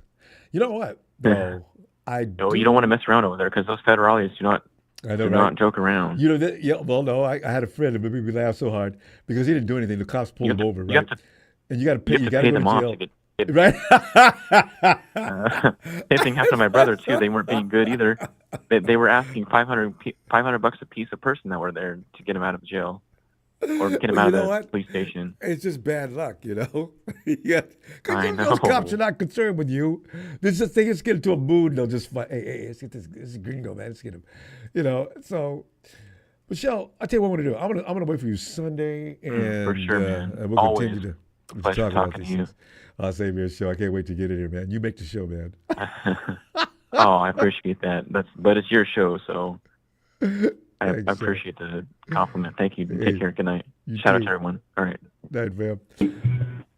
I was just saying, not all I need. Where's Pop? Here's the chief cook and bottle washer. He's out in Tennessee. He is the head of the Dragon Clan. He is Papa the Good. Pop. What's up, dude? Pop, man, I'm sitting there trying to recruit people on Team Debo. I got 1.5 people. Up in Bend, Oregon, Maddie wanted to say okay because he didn't want to hurt my feelings. Also, Aaron didn't want to hurt my feelings. He refused, but I know he's not on Team Debo. And Pop, I know you're not going to pull any strings to help my feelings. Is Debo on? Are we keeping Debo as if you were in charge or what? Hey, you know, I'm going to keep it 100. I'm going to keep it 100. I know. This is what's up. This is what's up, Ronbo. I'm going to give a spiel, then I'll give you an answer. Okay, so Debo Samuel fits in the category of what we like to call in the NFL a versatile player. Yes. So where does he rank on a list? So let's get an unbiased list here. Let's go out here. Let me see. I got the Bleacher Report here. Ranking Deebo Samuel NFL's most versatile offensive weapons. So they have 7 players on this list. That's it. So before we begin, Ron, but where do you think Deebo ranks as one of the most versatile offensive weapons in the NFL? Number 1. He's number 1. Okay, here we go. Number 7 is Cordarrelle Patterson. You know who that guy is? Yes, indeed. Cordarrelle Patterson. Came over from Atlanta. Yep. Indeed. Number 6 is Taysom Hill, quarterback out of New Orleans. Yes, he's a good player. He's very versatile. No doubt. Number 5 is Deebo Samuel. Oh! I was 4 guys off. Okay. Yes, you were. Number 4 is Austin Eckler. Uh-oh. I forgot about him. Okay. Number 3 is Alvin Kamara. Oh. Yeah, well. Number 2 is Christian McCaffrey. Oh! I know, right? That's right. I'm thinking receivers. And number 1 is Tyreek Hill. Now, I can't say I agree or disagree with that, but I can say my answer is whatever Kyle Shanahan thinks he needs to win a Super Bowl. Now, if the one thing the 49ers have that is a big problem for me is that I believe this roster would have won multiple Super Bowls if they had a coach that kept his team in check. The 49ers talk too much, Ronbo. They talk way too much. There's way too much chatter coming out of Santa Clara than any other team in the whole league outside of Philadelphia's coach. Okay, and Detroit does a little bit of talking too, but I'm just saying in general, when it comes to like stuff that doesn't need to be said, a lot comes out of San Francisco. So, for example, there's a TV show out called Receiver, and on that Netflix, TV show, docuseries, yes, is George Kittle and Deebo Samuel. And Kittle has the biggest damn mouth in the world. We know what's happening, Kittle, but we don't need to know it from you. Okay? So when he sits there and says, well, Deebo went out the game, and there goes half the playbook, that tells me that Kyle Shanahan needs his pacifier. And his pacifier is his vacation buddy, Deebo Samuel. Half the plays are now useless in the game plan because Deebo left the game. Right? Yeah. So I want Kyle to be happy. I want Kyle to win a Super Bowl. Do I like Kyle? I don't know Kyle. I can't tell if I like him or dislike him. I'll answer that for you. You do not like Kyle. Okay. Go ahead. No, I'm not saying I don't like him. I never said that. I said he needs to do better. Yes, he does. I never even said fire Kyle. I said trade Kyle because he's worth something. I've said strip Kyle of some responsibility, but I've never said fire Kyle. Well, yeah, I've said, this game is partially Kyle's fault because you can't make more than 3 or 4 mistakes in a football game as a head coach and offensive coordinator and keep your job. I have said that. Those are all facts. Whether you like it or not, it's the truth. Yeah. Have I been right? Yes. Have I been wrong? Absolutely, I've been wrong. But not as wrong as Kyle Shanahan. Not as wrong as Kyle Shanahan, Ronbo. He's wrong a lot, and he's wrong big. That's his problem. He is the worst personnel guy in the NFL. People, look at the team he built. He got lucky. When you get an all-pro tight end in the 5th round, that's lucky. When you get a quarterback... I beg to differ on that, though. That's not luck. That's great observation skills. Lucky. That's lucky, Ronbo. And to counterpoint that luck, he held on to Jimmy Garoppolo way longer than anyone would have in the NFL. How long did he last in Los Angeles or Las Vegas? A season. And he lasted 10 games and he had enough, right? He lasted with us for years. Hey, listen, actually, remember we were winning with Jimmy Garoppolo, though. Oh, but see, there it goes. Winning. What did we win, Ronbo? What did we win? I mean, it's hard to get rid of a guy until he starts losing. Jimmy started losing in Las Vegas immediately. Ronbo. Well, guess what? Guess what he didn't have around him? He didn't have Deebo. He didn't have Ice. And keyword Deebo. He didn't have Deebo. Or Shanahan, your favorite guy. I'm just saying. The Shanahan is one of my. Listen, I love his hat. I love his press conferences. Yeah. I love Kyle Shanahan's leadership skills. He's such a fiery coach and gets us home. He just runs to the side of the Ronbo, sticks his clipboard up in the air and goes, Niners! He's the man. He's the man. He's the man. He goes after the refs real well, The point I'm trying to say is this. I am not going to be a shill. This is not about Debo. This is about the 49ers. And as long as Kyle Shanahan is coaching this football team, he needs his pacifier, and that's Deebo Samuel. Yes. Period. Yes. That's what he needs. That's what he shall have, because to some people, he's the second best coach in the league. He's the greatest coach since sliced bread. Yes. He's the next Bill Walsh. He's also a guy who can't win a Super Bowl. Oh. But he should win a Super Bowl. He's 0-3. I don't care, Ronbo. The reality is that give me 5 top coaches, and they win with this roster championship after championship.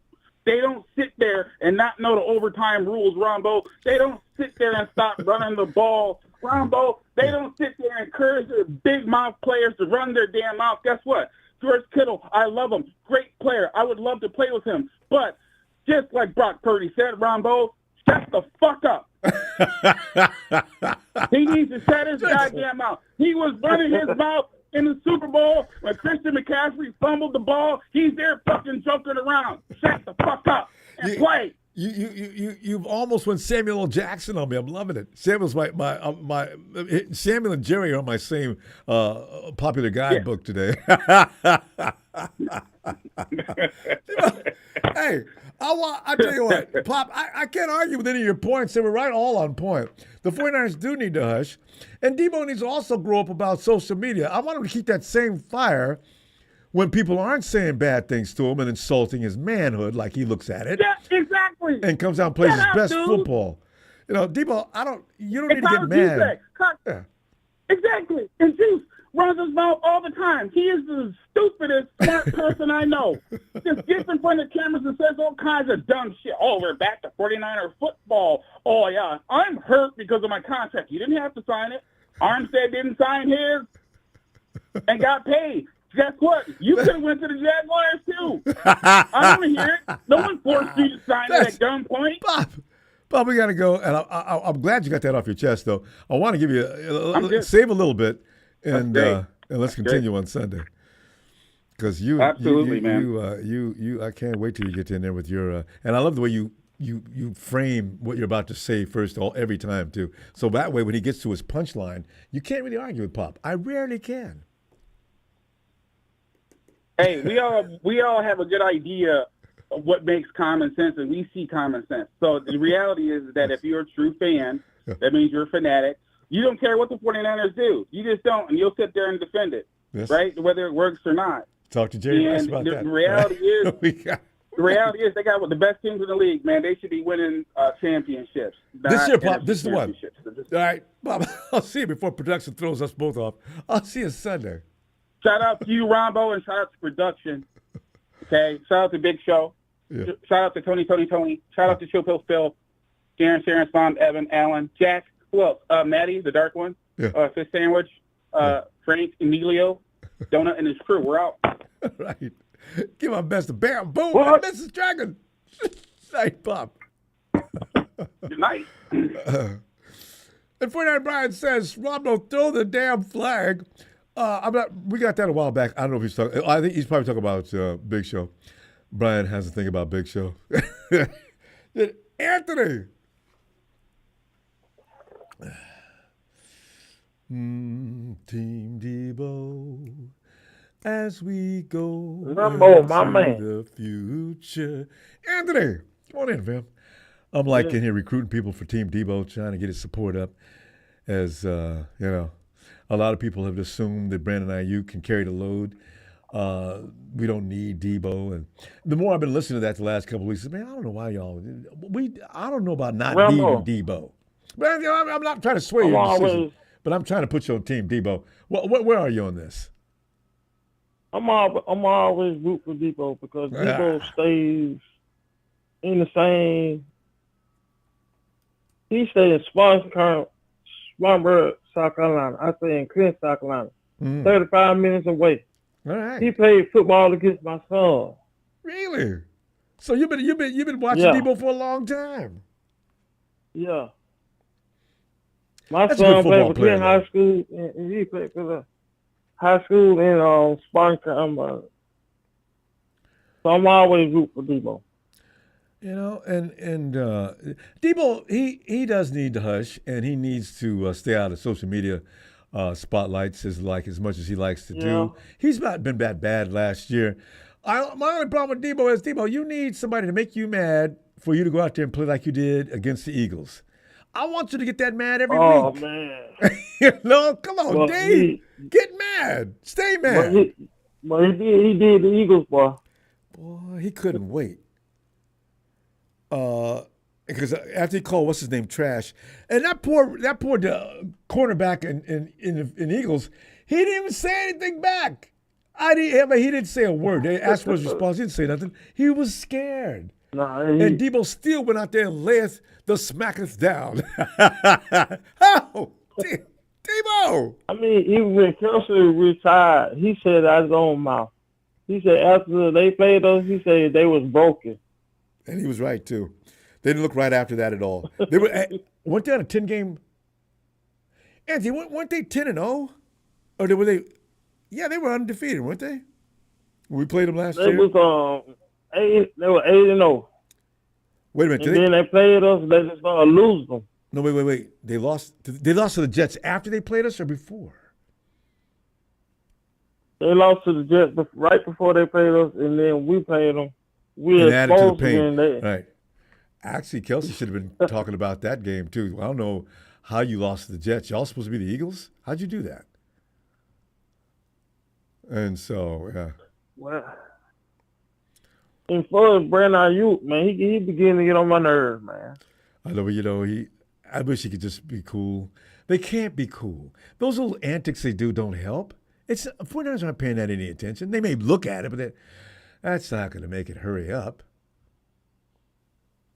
Bradbury. Isaiah still has him on his team. Was his name James Bradbury? Yeah. Trash. Debo just called the man trash. Bradbury didn't even say anything back. Debo said, I stand by what I say, he's trash. You know, if I'm Bradbury, I'd have had my best game of the year that week. Bradbury laid down and stayed out of the way for the most part. And the Debo show was But on. you know who really got embarrassed in that game? Several people. Who you got? The Eagles linebackers. Yeah. That screenplay they threw. Man, Debo told the ball, like, get off me, and took off and took it to the house. I said, oh, man. Debo, that's why I say, I don't know why I would miss that, Anthony. To see Debo get loose in that secondary, first you get, here we go. I love it, Rambo. Oh, man, that's so much fun. Especially if he gets beyond the initial line of scrimmage and breaks out into the open. Y'all got a job now, Jack. Try to bring that down. If you're in front of him, you're going to do like Jalen Ramsey. Pretend like you're trying to stop him. Bam! Get out the way. And all them dudes going downfield. That's why I put the Rams clip in the thumb. Rams was getting beat up all the way down the field. As soon as Debo got out there, Rams was getting thrown in every different direction. It looked like somebody threw a hand grenade on the field. I see Jabbar Rudy was back on the line. Man, who? Rudy. No, Rudy. See, Rudy, he doesn't acknowledge that game. Rudy knows about one game because that's the only privilege he's had since Kyle Shanahan came. One game. One. You know what Rudy reminds me of? What? These little cartoon strips, and it shows this bear out in the woods taking a crap, and he sees this rabbit, and he takes the rabbit and wipes himself with it. That's the Rams. The 49ers is the bear, and the Rams is the rabbit. How'd you come up with that? Oh, that's cruel. You know, but they were never admit to ownership. They keep on saying, well, we beat you guys when it counted. Well, okay, but you know what? How long? That's good. And The Bills said they took all the starters out the game, man. Yeah. Come on. Oh yeah. Well, no, I wasn't even talking about that game. They won. I'm talking about that playoff game. Right? Yeah. That playoff game. NFC Championship game. You know, our that game pissed me off so bad, Ronbo. Same here, because they were not the better team, but the 49ers were the most injured team. So, okay, y'all take it, guys. Good for you. Oh, look at you. Isn't that cute? It took you a long time to get that done, and we had to be broke all the way down before we get away, but good, Rams. Good for you. We were broke all up in that game. I mean, I got Trent Williams. Did you see Trent Williams trying to run on that ankle? It was the ankle was finished. It was gone. It was done. Yeah, he tried. And I got Jimmy Garoppolo out there with a bad hand and bad shoulder. I got like Kwaski T. Even though we were crippled, we're still gonna win the game. Kwaski T makes that catch that kills all their momentum. Also, you remember Jimmy lost his mind. He goes after OBJ over a vendetta that he owed OBJ from earlier in the year when Jimmy picked off the pass. OBJ shoved him in the dirt. Jimmy said, all right, I will see you later. Jimmy, not today. Jimmy, 15-yard penalty. You put him close to that goal line.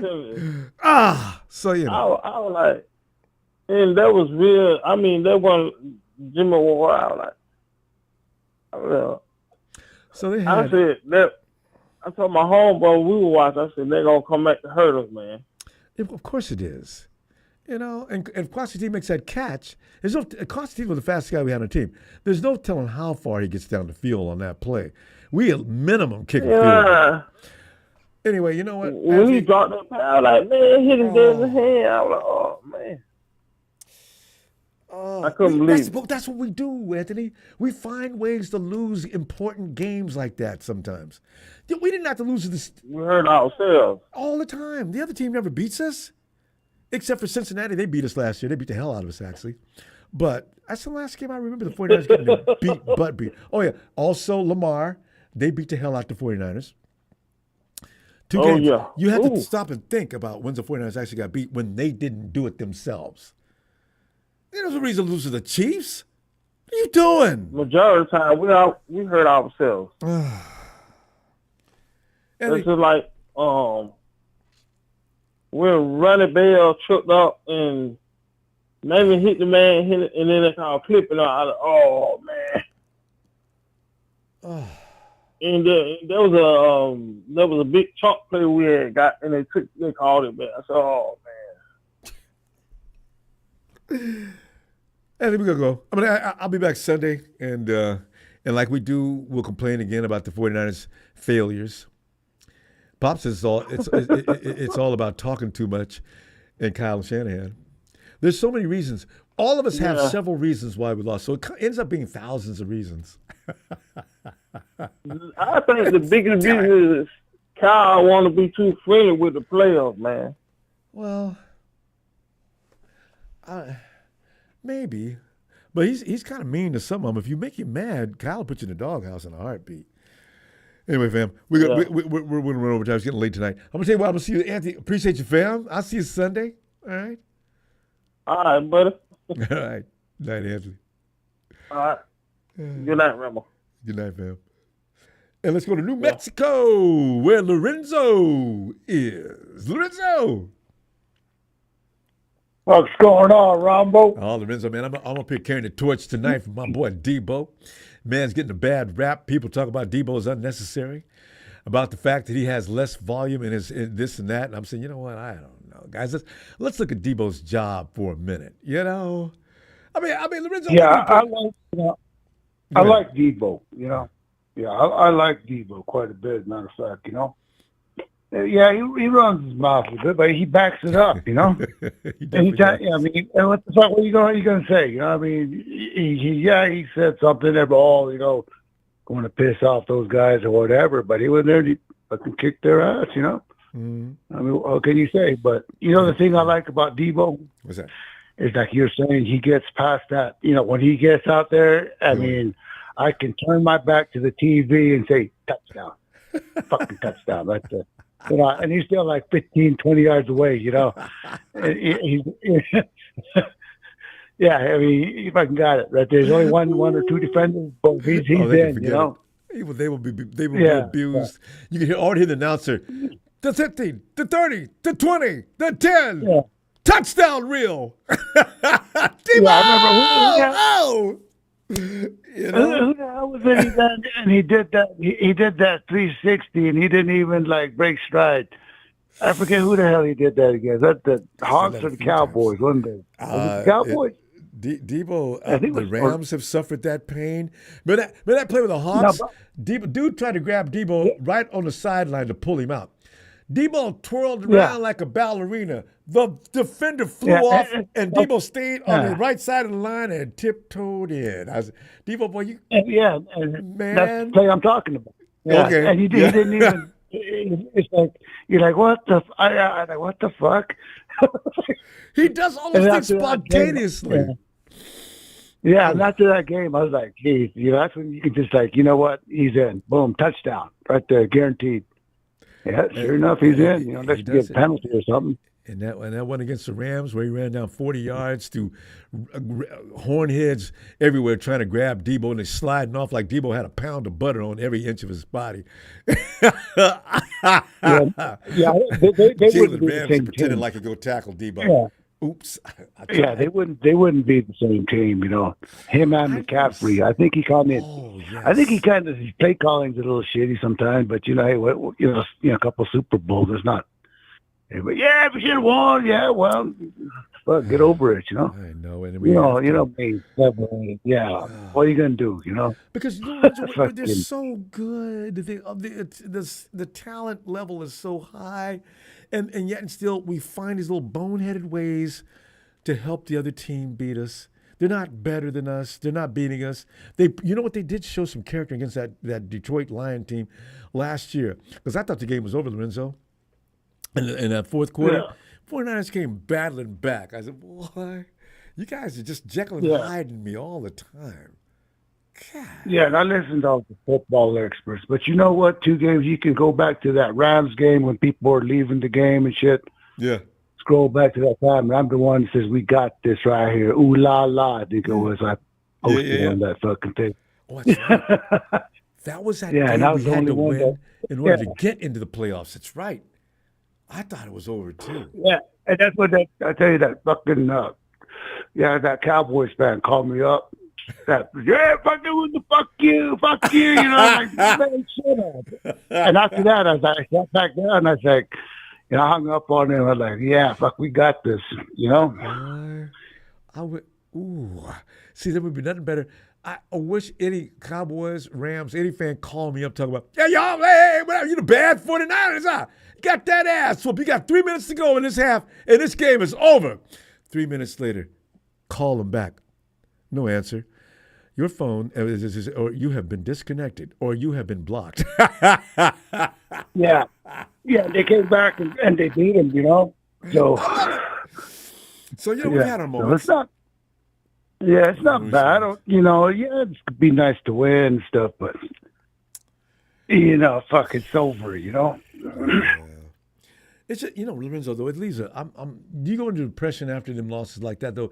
Even though I can't, it just really ruins my life for hours to begin with, and then a day or two later, how you want to move on, and then the thing haunts you for like weeks. I'm still thinking about that Super Bowl. I think when I was the one where Purdy broke his arm fucked up. God, that's the one. That was right there.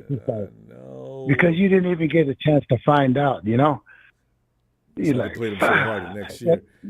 Yeah, I didn't even look at TV for. I didn't even. 10 weeks. I think it was. It took me like 2-3 months. I didn't fuck that. I don't want to be here. Can't even watch baseball or anything else. You don't want anything to do with sports. Period. Right. So I was in shock for a while, but that was that. But this year, at least, hey, look, we got beat. What are you going to say? Yeah. That one was like you just got cheated. You got fucking cheated because we had it again too. Again. Remember I love our team. I don't care. I don't mind winning. The Super Bowl would be nice. They'll get it eventually. We're in it every year. Shit. Mm-hmm. We got the same guys. The only one I think The one that I don't like was the Chiefs, where they blatantly cheated. That was probably the only one that really was like gets under my fucking skin. You know, Oh, you're like, hell yeah.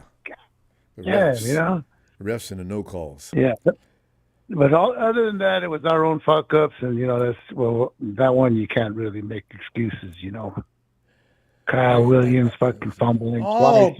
Was that him? You know, two fumbles in a row. We had that game too. 2011. That team, that defense. God damn, there was a badass defense. You know. What if we would have read? Harbaugh would have just gave the ball to Frank Gore. Yeah. What the fuck are you doing? Frank, Kyle, John. First and 5, wasn't it? First and 2 or some shit. God damn, 3 passes. What if you can stop Frank Gore that close? Okay, you know what? Lorenzo, it's too late. Yeah. We should learn from these things, and maybe we got this. Yeah. I'm gonna see you Sunday, fam. And all right. You guys have a good weekend. Be safe. You know. You too, Lorenzo. Yeah. Appreciate you, fam. Always all great to hear later. from you. All right. Night, fam. Night. Oh God. Fam, you know, you really hurt yourself reminiscing on 49 losses. You really can. I mean, I'm talking to the point of need of medication. If we go to a doctor and let him diagnose you, you've got something similar to PTSD. Are you on a daily basis sort of concerned with this, that, and this? And do you also go through this and this and this? Yeah, you've got 49er-itis, man. You got to start rooting for another team. I am not rooting for the Chiefs. Also, Luna says, Debo, wide receiver number 1, got more TDs and he takes over games. BA never does that. He's a good wide receiver, but not a number 1 all-star. Luna! I ain't going to argue with you one bit. You know, because Debo does a lot of damage to I'm telling you, defensive coordinators are way more concerned with Debo than they are Aiyuk. I would bet money on that. I tell you right now, Pop. Do you realize what Pop ran down, though? We have the number 2 and number 5 most versatile players in the game. Nobody else has 2 guys on that list. Top, I mean, what was it? The top most, anyway, I like that. Oh, God. Hey, Tony. Ronbo. Tony, tell you what, man. I tell you, you're always level-headed and always got great observations. So tonight I ask you, and whatever you say, I'll go, I believe. I'm Team Debo tonight because I've been listening to people talk about Debo, and now I'm starting to take offense to it. Tony, I'm still recruiting people for Team Debo. Where are you? I'm not getting rid of Debo. There you go. No way. I tell you. No way. He may not play every week. You're talking about the Netflix series, right? Docuseries, yeah. All right. Did you see the game against? Oh, obviously you saw the game against the Lions. Yeah. Okay, we're down.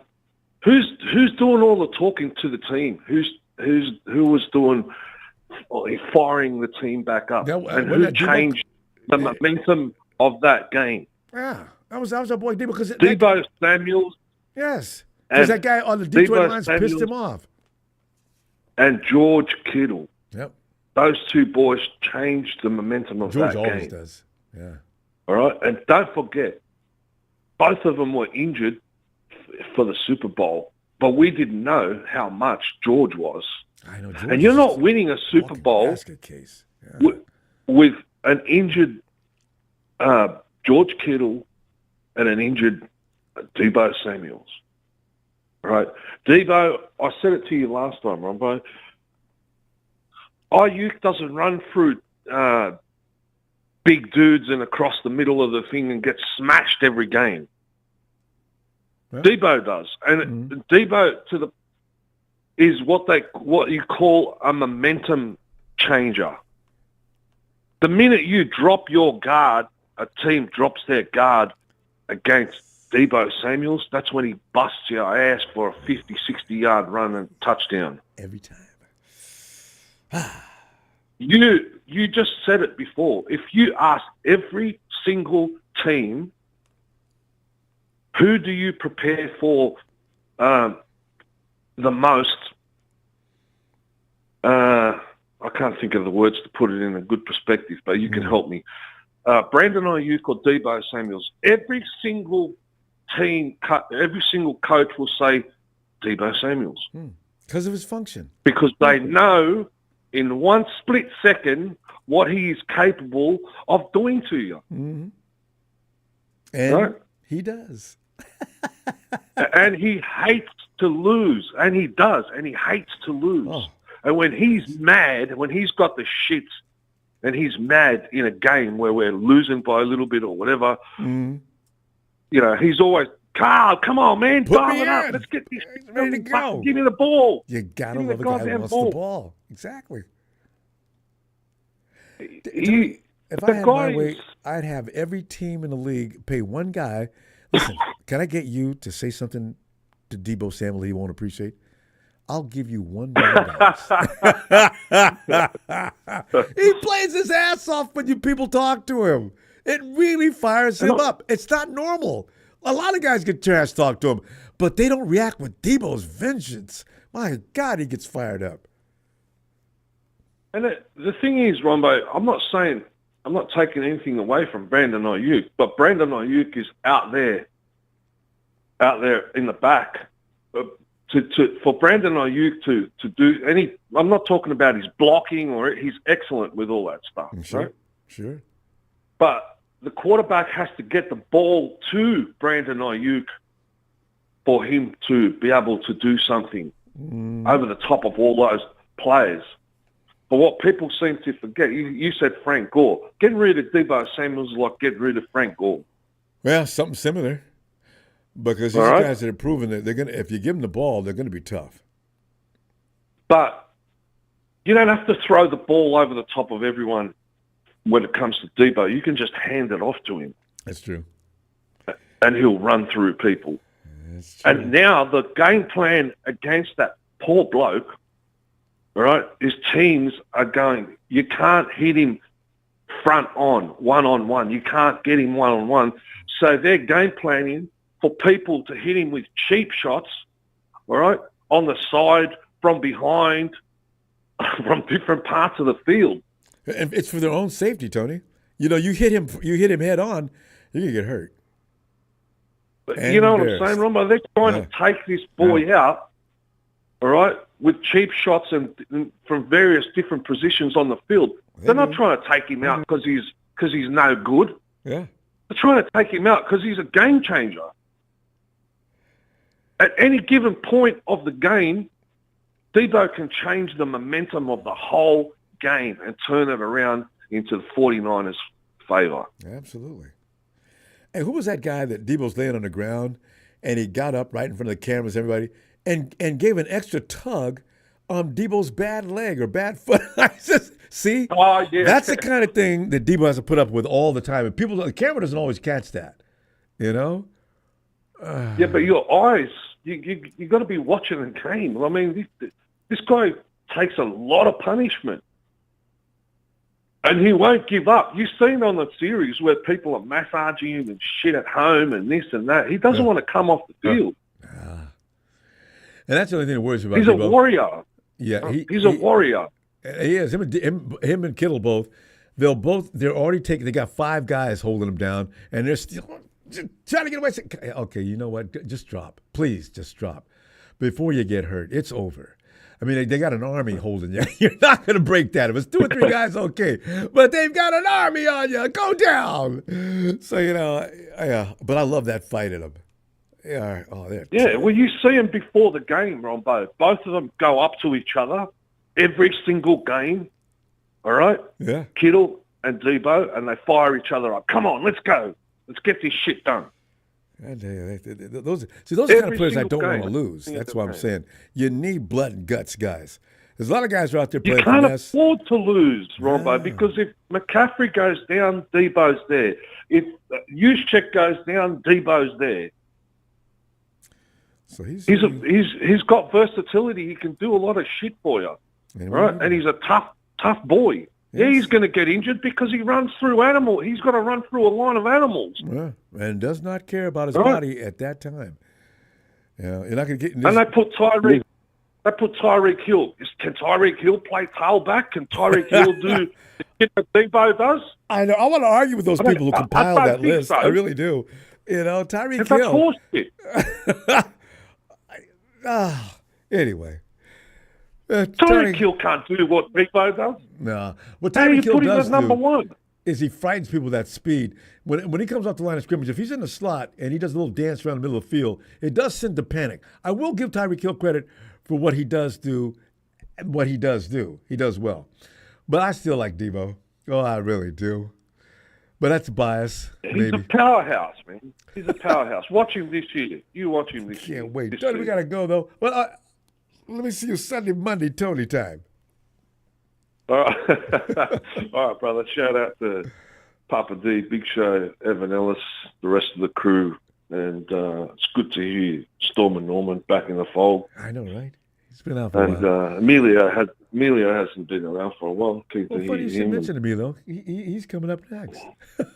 and TNT and all the rest of the boys and girls. And we'll see you in the next chapter. And can't wait, Tony. Have a great day. Cheers. All right, bro. Yeah. Cheers. And now it is time for, we haven't had it for a while, Latino Heat! Latino Heat! Latino Heat! Emilio. What's happening? Man, I'm glad you got here tonight for this subject. I know you've been busy doing things, but man, Emilio always has a very firm. No, I'm not with you. I know. Emilio's always got a very firm thing about certain opinions. No, and he is letting me know right Debo. now. I'm not with the Debo crew. That Debo is out of here. He's been on the team 5 years, and he's only had 2 good years. Yeah, no, he's overpaid and underworked. I'm sorry to say. It's coming to Super Bowl. All that shit he did during the season, he was nowhere to be found, and Shanahan was lost. No, wait. Can I just say one thing on that? And yet the guy that was wide open, they couldn't get him the ball. I just want to say one thing, though. Debo and George were playing crippled. I know the Chiefs had some people like that, too. But And you know what? I get what you're saying, and I saw that, the receivers thing. And Kittle said, if I would have went and said something sooner, I would have been a lot better. So who do you blame? Kittle. For years, I've been wanting to get that shoulder fixed. You know what? George has had time to get that shoulder fixed. By the time he got that shot, it was too late. We could have won that Super Bowl. It's just these guys, they talk and they sometimes they punch in the mouth. But when we need you to step up and win the game, we need you to win. You're nowhere to be found. Debo's done that one too many times. And Shanahan has got stuck on that BS. I'm like, if Debo's not doing it, I don't know. I can't be a coach. So what are you telling me?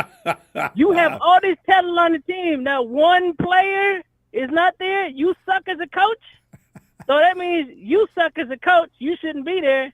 And there's a problem. One player, and you have a whole bunch of talent on that team. And for some reason, Debo's the physical point, or I can't get the word.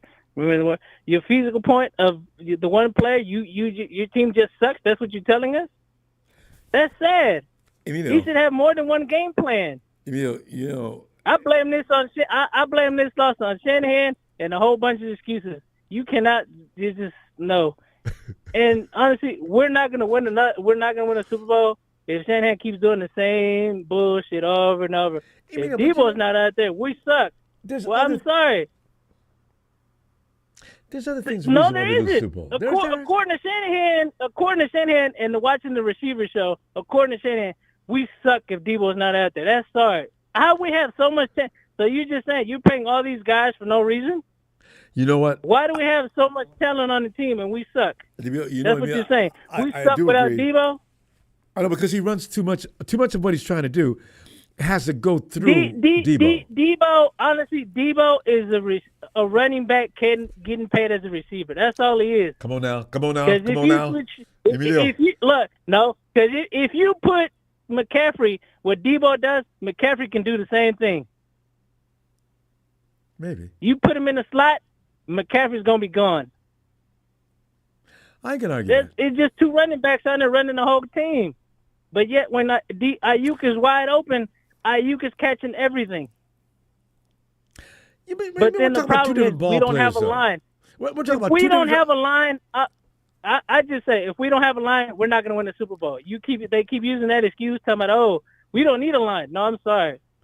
We done proved it one too many times. It's been proven in the Super Bowl. If you don't have a line, mainly not going to win the Super Bowl. I'm sorry to say. I don't care what excuses they use. They can use it. If Deebo's not on the field, no. If we don't have an offensive line, we're not going to win the Super Bowl. We might get far this year in the playoffs, but we're not going to win the Super Bowl. It improved it with Tom Brady. It improved it with Mahomes. When Mahomes didn't have his year against Tom Brady, he didn't have his line. What did he do? He shit the bed. This year he had a line. He won the Super Bowl. Last year he had a line. He won the Super Bowl. If we don't have an offensive line, I don't care if they hold all game, we're not going to win the Super Bowl. So that BS to talk about Deebo this and Deebo that, there's too much talent on this team just to keep playing Deebo. I like Deebo, big fan of Deebo, but Deebo is just a running back playing wide receiver. And he's overpaid. And he's only had 2 good years. Of course, he does his job, but have him run routes, he couldn't get open in the Super Bowl.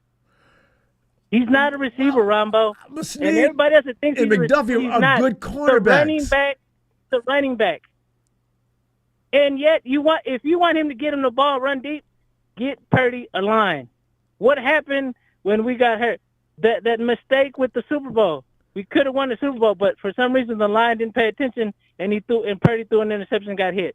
So it's the line. We need an offensive line. We want us to win a Super Bowl. We need an offensive line. That's bottom line. We're not going to see a Super Bowl win. I'd be shocked if we get a Super Bowl win with our line. It'd be very surprising. But for me, everybody that's won the Super Bowl, Tom Brady won 6 Super Bowls because he had an offensive line. Joe Montana won 4 Super Bowls because he had an offensive line. Yes, he had talent. He had Jay Rice and everybody else. But how did he win? He had an offensive line at the time to throw that ball. So I got to wait to see the offensive line this year. I get you guys are on that Deebo team, but that Deebo team gets us so far. That Deebo team couldn't win us that Super Bowl. See, but you're talking about something else. I'm talking about, is Deebo important to this offense? And I mean, you just basically said, hell no. No, he's not. Because what you saying? So you're just saying it's all about him and everybody else. I'm saying everybody's talking about we don't need Deebo. I said I don't know about all that. We don't. If you have McCaffrey do the same thing, we can win. All you just need another running back out there. Because that's what Deebo is. Another running back. Well, he's not going to do that. I mean, Kyle has a problem with more than Christian McCaffrey running back. And Christian told everybody on the team, including the running back room, you guys will know your role and shut your mouth. I'm going to run the ball, and you're going to stay there until something happens. That's the other problem with McCaffrey, too. He's a little too selfish. He sounds like Dan Marino with that BS. Oh, if we got a running back, that's all it is. Sometimes I get these guys getting paid. They want to get their stats, but sometimes you have to be a little unselfish. But you're selfish all the time. It's me. So these guys, whether or not, I heard people saying Aiyuk is a diva, but what is Deebo when he doesn't get the ball? What is McCaffrey when he doesn't get the ball? They're divas. Wait. He's not as big a diva. They complain every single. There's only one ball and so many players on this team. Except for JJ. They're all divas. They want their stats. They want the ball. You can't just say Aiyuk is a diva. They're all divas. They all get mad and upset when they don't get the ball. Yeah, that's true. Well, they want to win this game. Now all I gotta say, they want to win a championship. We need a line, and they need to start thinking like the Warriors when the Warriors won their championship. Stop being selfish. If he's getting the ball, let him get the ball. Stop crying. Your old guys are getting paid. Yeah. You guys paying millions of dollars. Stop crying. Yeah.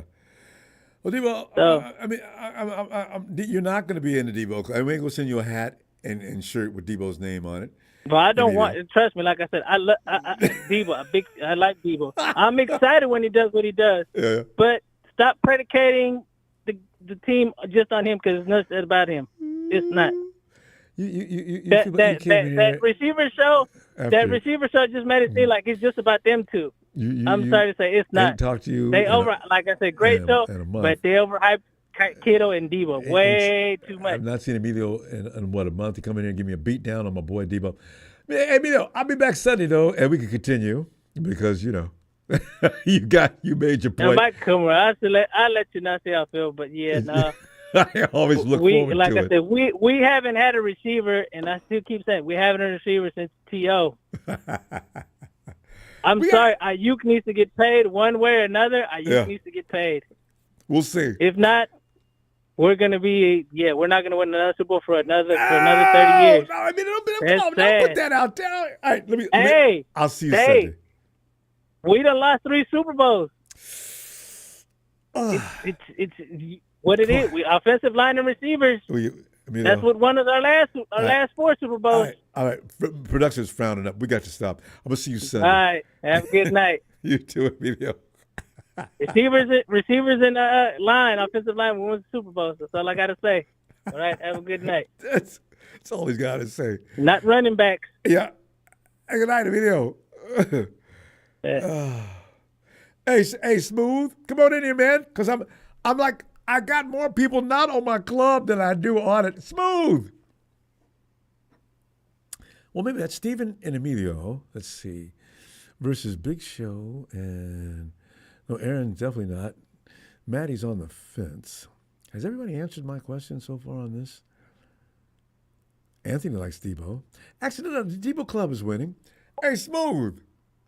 Yeah. The Debo Club is winning. People in the chat like Debo. V. Smitty's right. Imagine only scoring 10 points against 49ers. You're going to lose. Well, except for that one occasion. But, normally time, yeah. How many points did Brown score? Smooth, where you at, man? Smooth. All right, let's come back to Smooth. Yeah, and that 49er Brian. Hey, is Emilio related to Jalen by chance? Are they brothers? But though, Jalen doesn't point out anything in particular. Jalen has a problem with the entire situation, period.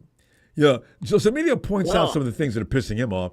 Jalen just says, Ronbo, I've been watching my 3 Super Bowls, man. The 49ers came up short every time, and all y'all give me is a bunch of excuses. Emilio's at least looking at situations. They don't know what the word faithful means, Ronbo. They really don't. Yeah. I guess we got to teach them. We got to spit out the facts. Yeah. But I do understand because, I always say this to them. I saw the 49ers win 5 times, Ronbo. I'm good. You know what I'm saying? But see, Brian, that just makes them more. That pisses them off more because I don't even care if it does, Ronbo. A bunch of crybabies, 49er whiners. That's all they are. I'm sorry. I get tired of it. The Kyle Haight is stupid. The Deebo Samuel, are you kidding me? He's important to our team. Yeah, that's my point right there. The only thing I don't like is when Debo's hurt, and he's hurt a lot. Yeah, and that's not good. Yeah, and even when he's not hurt all the way out, sitting all the way out, he's walking around on the sideline. He's got a limp. The cameras are trained on him. Deebo Samuel seems to have a very noticeable limp. We're not sure if he's going to come back in the game. We'll get a report on that shortly. Continue now. It's 3rd and 3 for the 49ers. And you're sitting there thinking, you don't even care about the game. Oh, man, Debo. That's how important he is, Brian. If Debo's hurt, I know. It just ruins my whole day. Oh, man, Debo, come on, man. You're all right. And then I think it changes a lot of what Kyle wants to do when Debo's not playing. Of course it does. And we play like shit. And because we've got George Kittle blocking, he can't do his thing, which I'm hoping that'll change this year because I think we're going to have, and everybody, you can hate on me all you want, I think our offensive line is going to be much improved this year. Yeah, it can't get any worse than last year. I agree. And I need Aaron Banks to be healthy. I don't know about the center. What are we going to do about center? Are you happy with because there's a couple of guys that are vying for that position. Does Jake Brindle continue to be the center? We'll see. That's probably but how is he with Purdy? I mean, they're pretty connected, aren't they? Yeah, and your center for Kyle needs to be sharp in several areas. You can't just be a good football player. You need to be able to diagnose defenses. You need to be able to translate that to Brock, and so he can make his adjustments. There's a lot of things the center has to do. Oh man, that's why his name was so important. I'm tired of hearing this shit about how Debo is just a running back. That is a pile of crap. I mean, you had Steven on who couldn't even prove his point. He just got blasted. I mean, all he does is run. No, he doesn't. He catches balls like 5 yards in, and what's his yards after carry, Ronbo? Oh, that's the beautiful thing right there. He's got a big average. Yeah. Leads the league. So all you guys whining about Debo being a running back, he is not a goddamn running back. He's a paid receiver. Knock that shit off. It's stupid.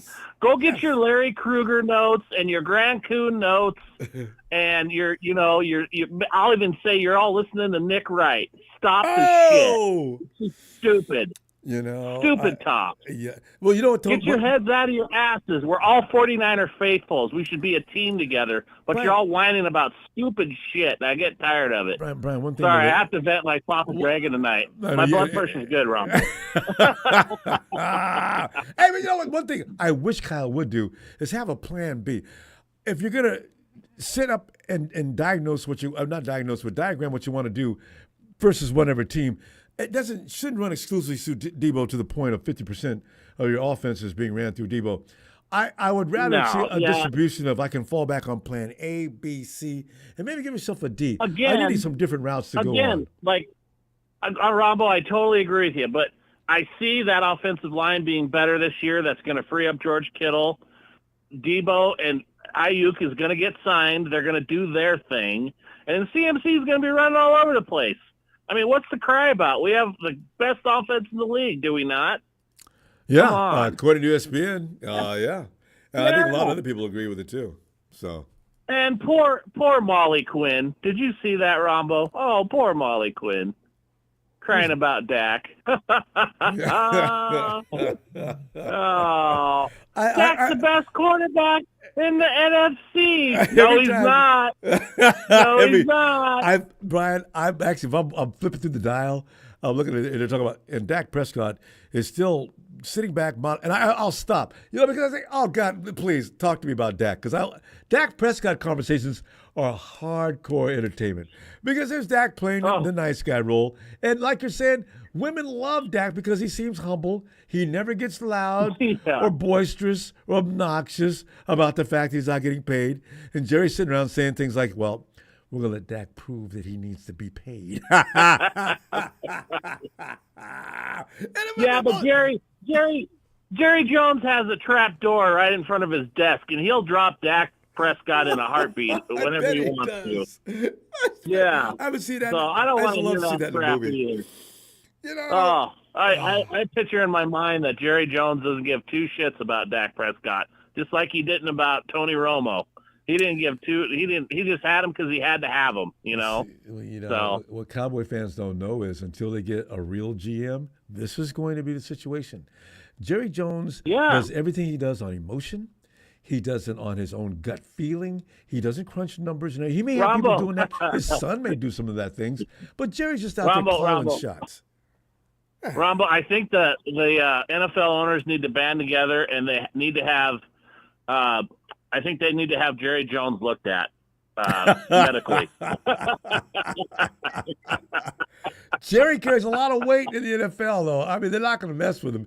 Jerry, you'll wake up in the middle of the night with a dead horse head in your bed, And a straight jacket. Jerry Jones, they need to put him in a straight jacket, Rombo. You know it. I know. And give me a break. You bring back Ezekiel Elliott, what's he going to do? Except have his gut hanging out from his half shirt. That's all he's going to do. I go Jerry. Good grief. But yeah, Rombo, I will say this about Debo. He's got to have a phenomenal year this year, or he's in big trouble. Yeah, big trouble. And he knows it too, so that's why he's busting ass. That's why I suspect we're gonna have a good year out of him. So, Brian, let me go. I'm going to see you on Sunday. Yeah. Rombo, I missed you all week, buddy. I'm glad. I hope you got all your stuff handled that you needed to get handled. You got a few more days of it, but you know what? It's coming to a close soon. All right, buddy. But I'll see you Sunday. It's good to have you back, pal. Thanks, 7 days is too long. Well, I agree. I didn't want to be out that long. I'll see you Sunday, though. All right. Everybody, I love you. Everybody have a good night. Except for you, Rams. You suck.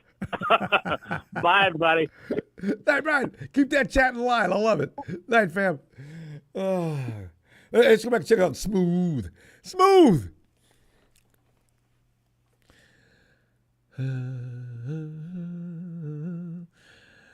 Yeah, hey, by the way, Team Debo is it's actually bigger than Team Non-Debo.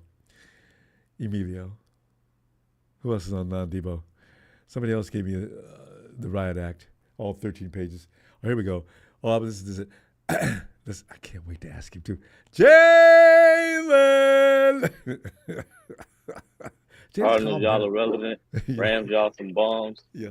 Seahawks have a Warner ring in 11 years and counting. Damn it, I know that can't be fun. How you doing, Ronbo? Production. Right, see, bro, a lot of people don't know Ronbo. Production is actually two people. So how you doing, two production 1 and 2? How y'all doing tonight? How y'all doing, faithful?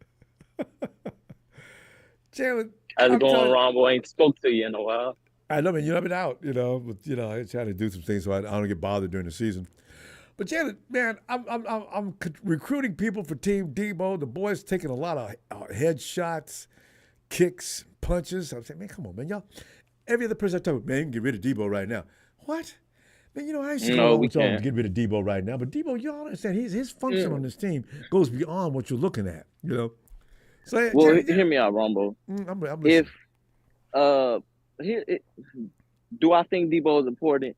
Yes, because he's the only physical like what's the word? Physical attack appearance we have on the offense. Yeah. Nobody else is physical, wrong, but everybody else is finesse. Even Kittle now has become more of he's not breaking 5-6 tackles and taking it. Like Ronbo, one guy's body can't take to the ground.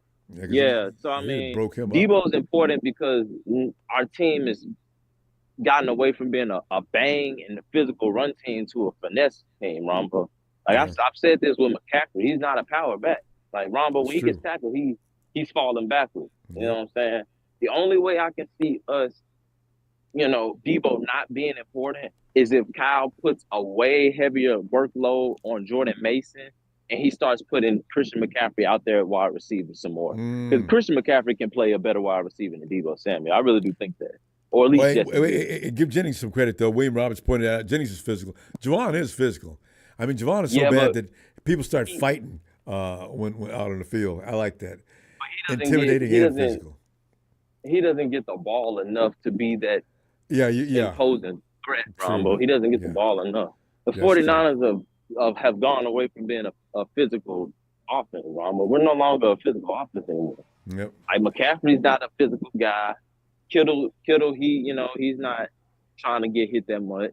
Brandon, he's not carrying guys. And so it's only Debo out there. Once Debo goes down, nobody's out there trying to drag nobody 5-6 yards. Everybody's going down. Or run into him at 100 miles an hour. That's true. Yeah. So, Ronbo, he's important because he's the physical aspect of our offense. But you remember 2019, Ronbo, we had to go and get Emmanuel Sanders. Like, we always have to have a better prototypical wide receiver than Deebo Samuel. Agreed. Yeah, so we always have to have a wide receiver over him. Like, he can't be the best quote unquote wide receiver on the team. Like that's not going to work. Covered. That's true. He can be covered. Yeah, he can be covered, Ronbo. That's why we had to get Emmanuel Sanders. So but Debo, that's what I'm saying. His function along with he complements everything a finesse wide receiver does, unless it's Dante Pettis. Who's the opposite side of the coin of Debo. So that's why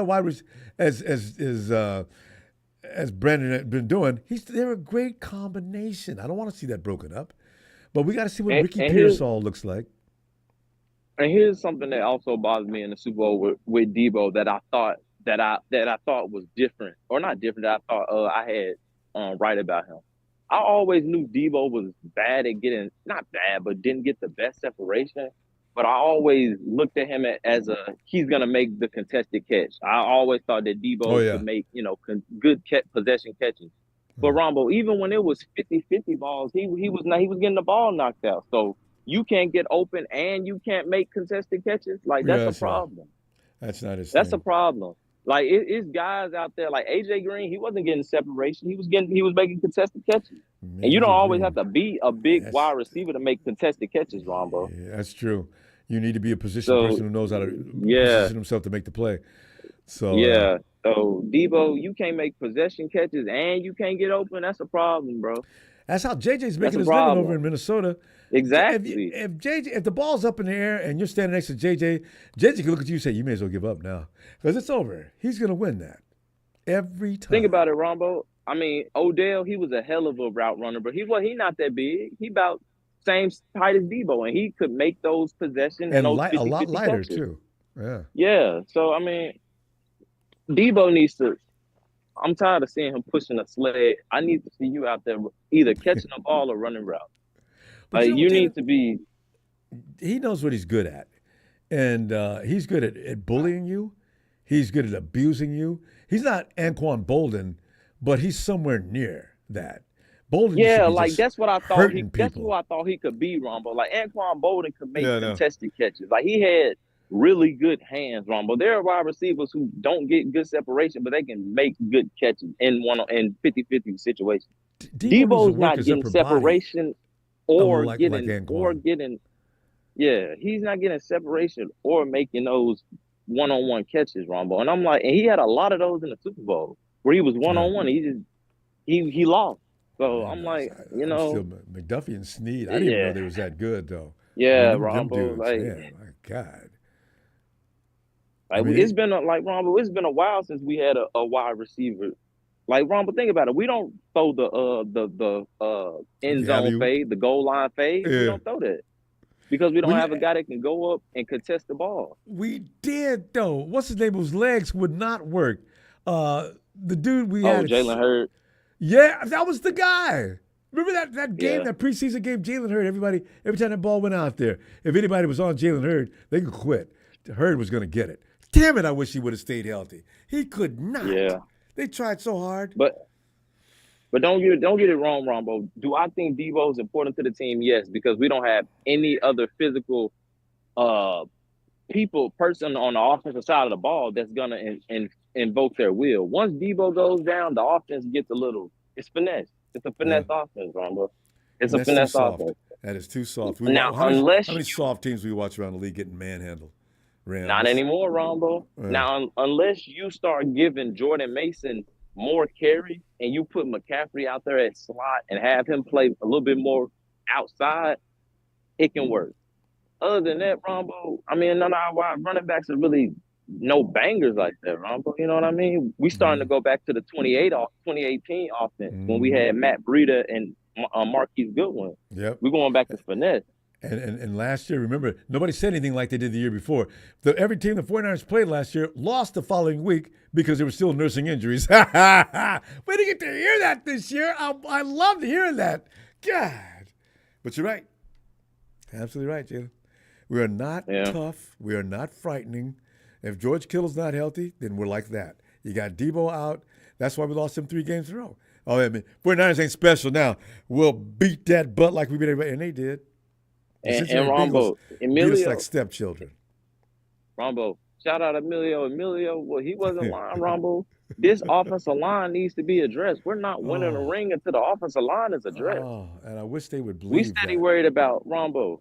We steady talking about cornerbacks and wide receivers. Man, Ronbo, the right tackle and right guard position has yet to be addressed since 2021. I was going to say for years. Like, and Kyle, once again, we finna go into another year. With Colton McKivitz at right tackle. We're not finna upgrade at right tackle. Oh, man. And in some of the biggest games, the right side is going to get blown up. But here's what's going to happen, Ronbo. You're going to tell me that Colton McKivitz looked good in a whole lot of games against a bad team.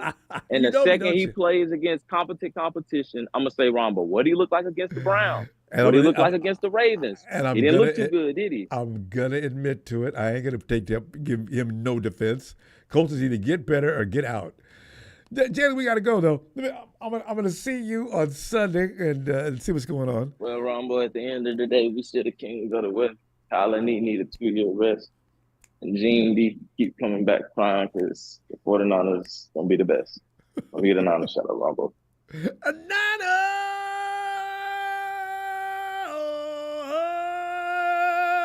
My boy Jalen.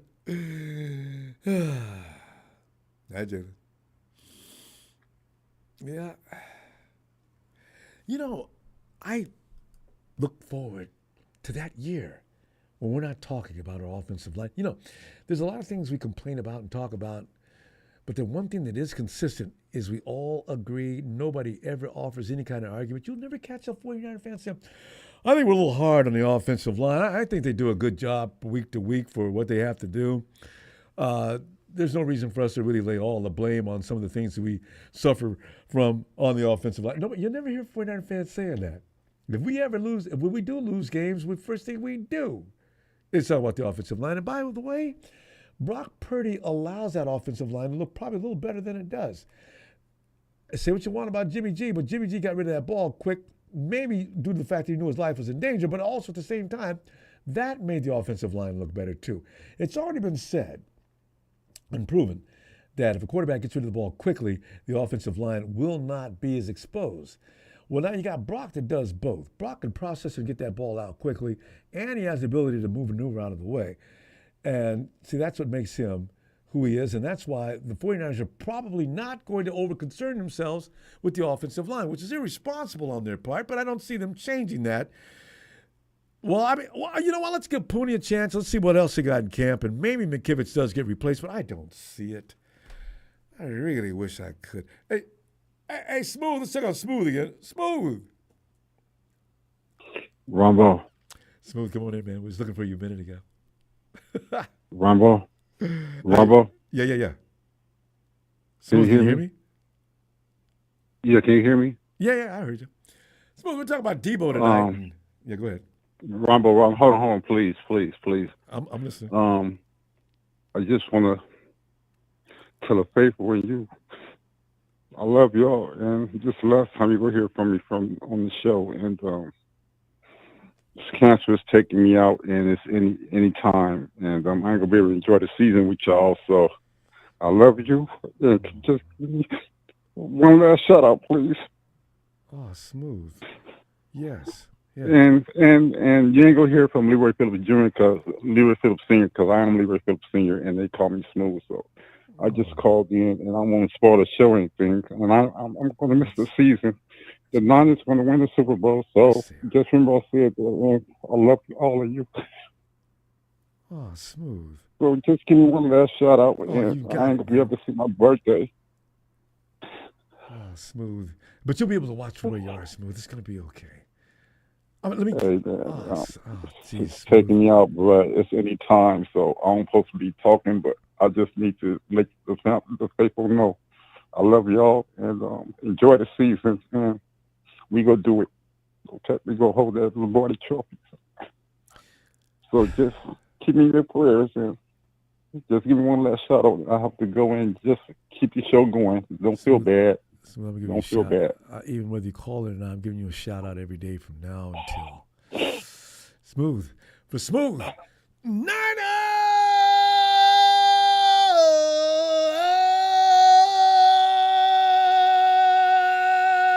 Smooth. Hey, God bless you. Bang, Niner gang. I love you all. Man, we love Talk you, to Smooth. I'll see you. Okay. Bye-bye. Bye, Smooth. Wow.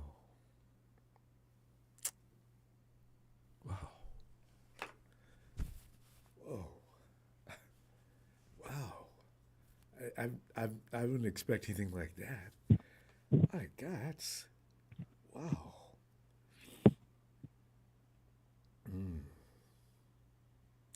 Yo.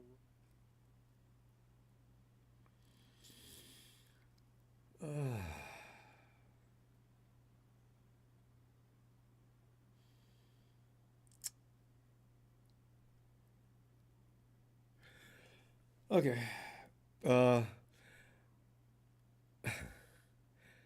Wow, that's Jesus. That's really tough.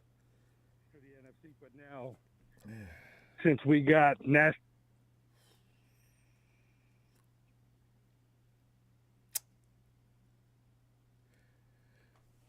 you never know when tragedy is going to strike, do you? You know, and especially in this situation, I really could never expect something like that. God bless Smooth.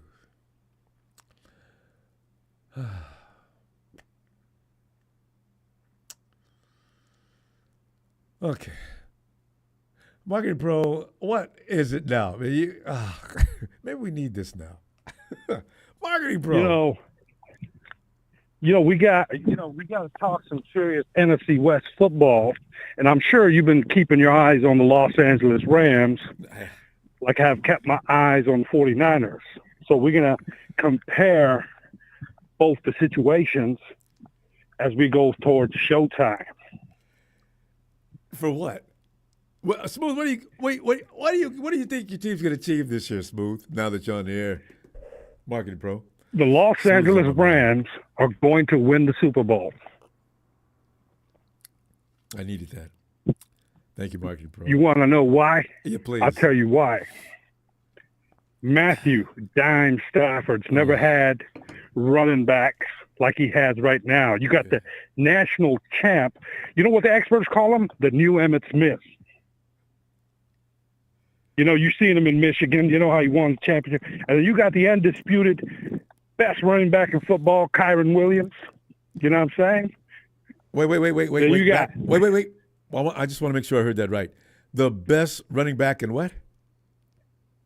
NFL, Kyron Williams. You made a mistake, didn't you? No. I mean, Kyron showed he's about that action last year. You know what I'm saying? And I know you were impressed by him. No, he was good. See, CMC, I don't know if he was better than Christian McCaffrey, but he was good. Well, McCaffrey's got too many miles on him. You know, he's considered to be over the hill now, you know, by a lot of experts.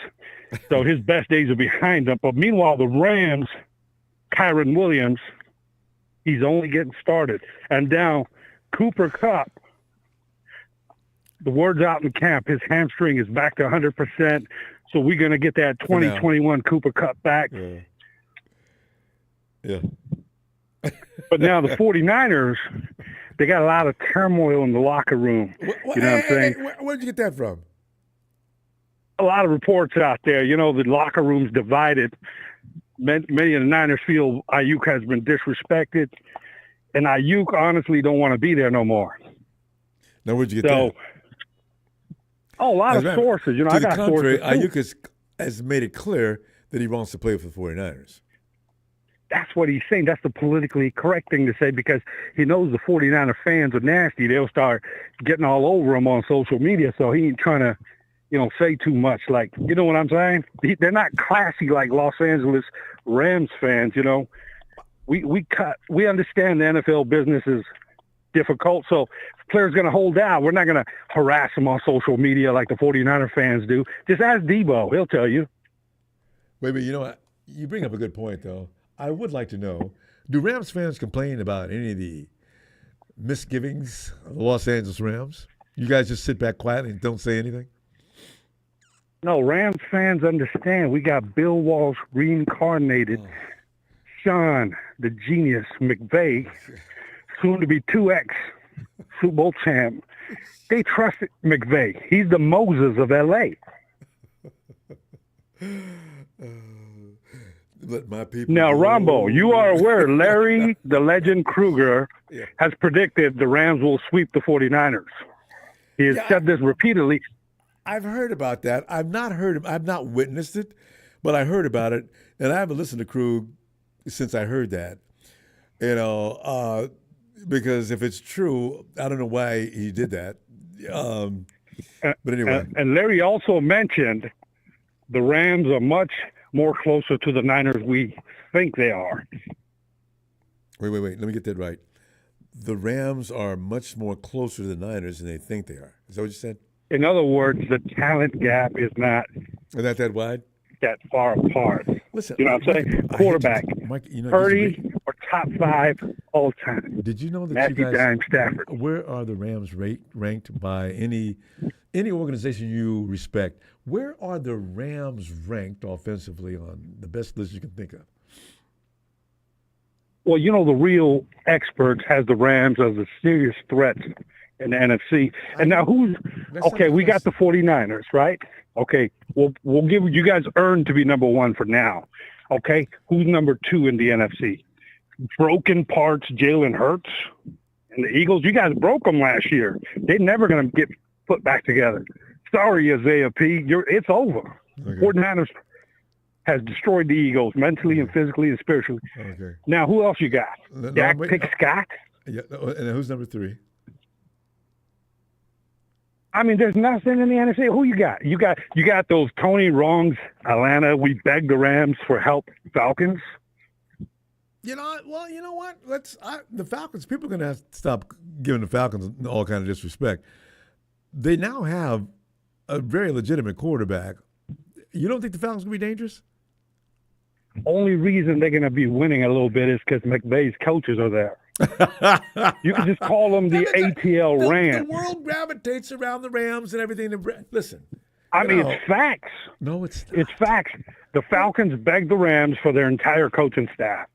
You look at the Falcons coaching staff, that's the kind of genius McVay is. See, you don't see anybody asking about Kyle's assistants these days. You know what I mean? Marty, bro, what are you talking about? Everybody asks about Kyle's assistants. We lose them every year. And they go on to do great things. I just, Kyle's best days are behind him. You know it, too. He just can't get over the hump. You don't want to trust a coach with a 10-point lead when it comes to Kyle. How about I just previously asked, why did you say that Kyle has no coaches? Do I need to name them for you? Yeah, go right ahead. Okay, let's start with the man who just won. Real quick. I'm just saying, let's go with the Texans real quick. DeMeco Ryans just left, and look what he did over there with the Texans. The Texans were not a good team. Look at Miami Dolphins. Now Mike may have went over there and did something that was probably he had a good team when he went over there. And let's look over at the Green Bay Packers. Also, he also got LaFleur. I may be leaving some people out, but people who play with Kyle Shanahan, they leave and they do good jobs. Now, how many people can you tell me that have left McVay and are winning anything? Well, DeMeco about to win Coach of the Year. Well, yeah, he probably should have last year. Well, excuse me. You know what I mean? DeMeco's cool, though. He carried Kyle that one year, by the way. But, let me just tell you. Now, let's go to the offensive side. Now, Ronbo, all right, you got good points there with the coaching. You know what I mean? I'll give you that. But check this out. Now, let's compare the Rams' offense to the 49ers' offense. Who's got the better receivers? Well, I got to wait.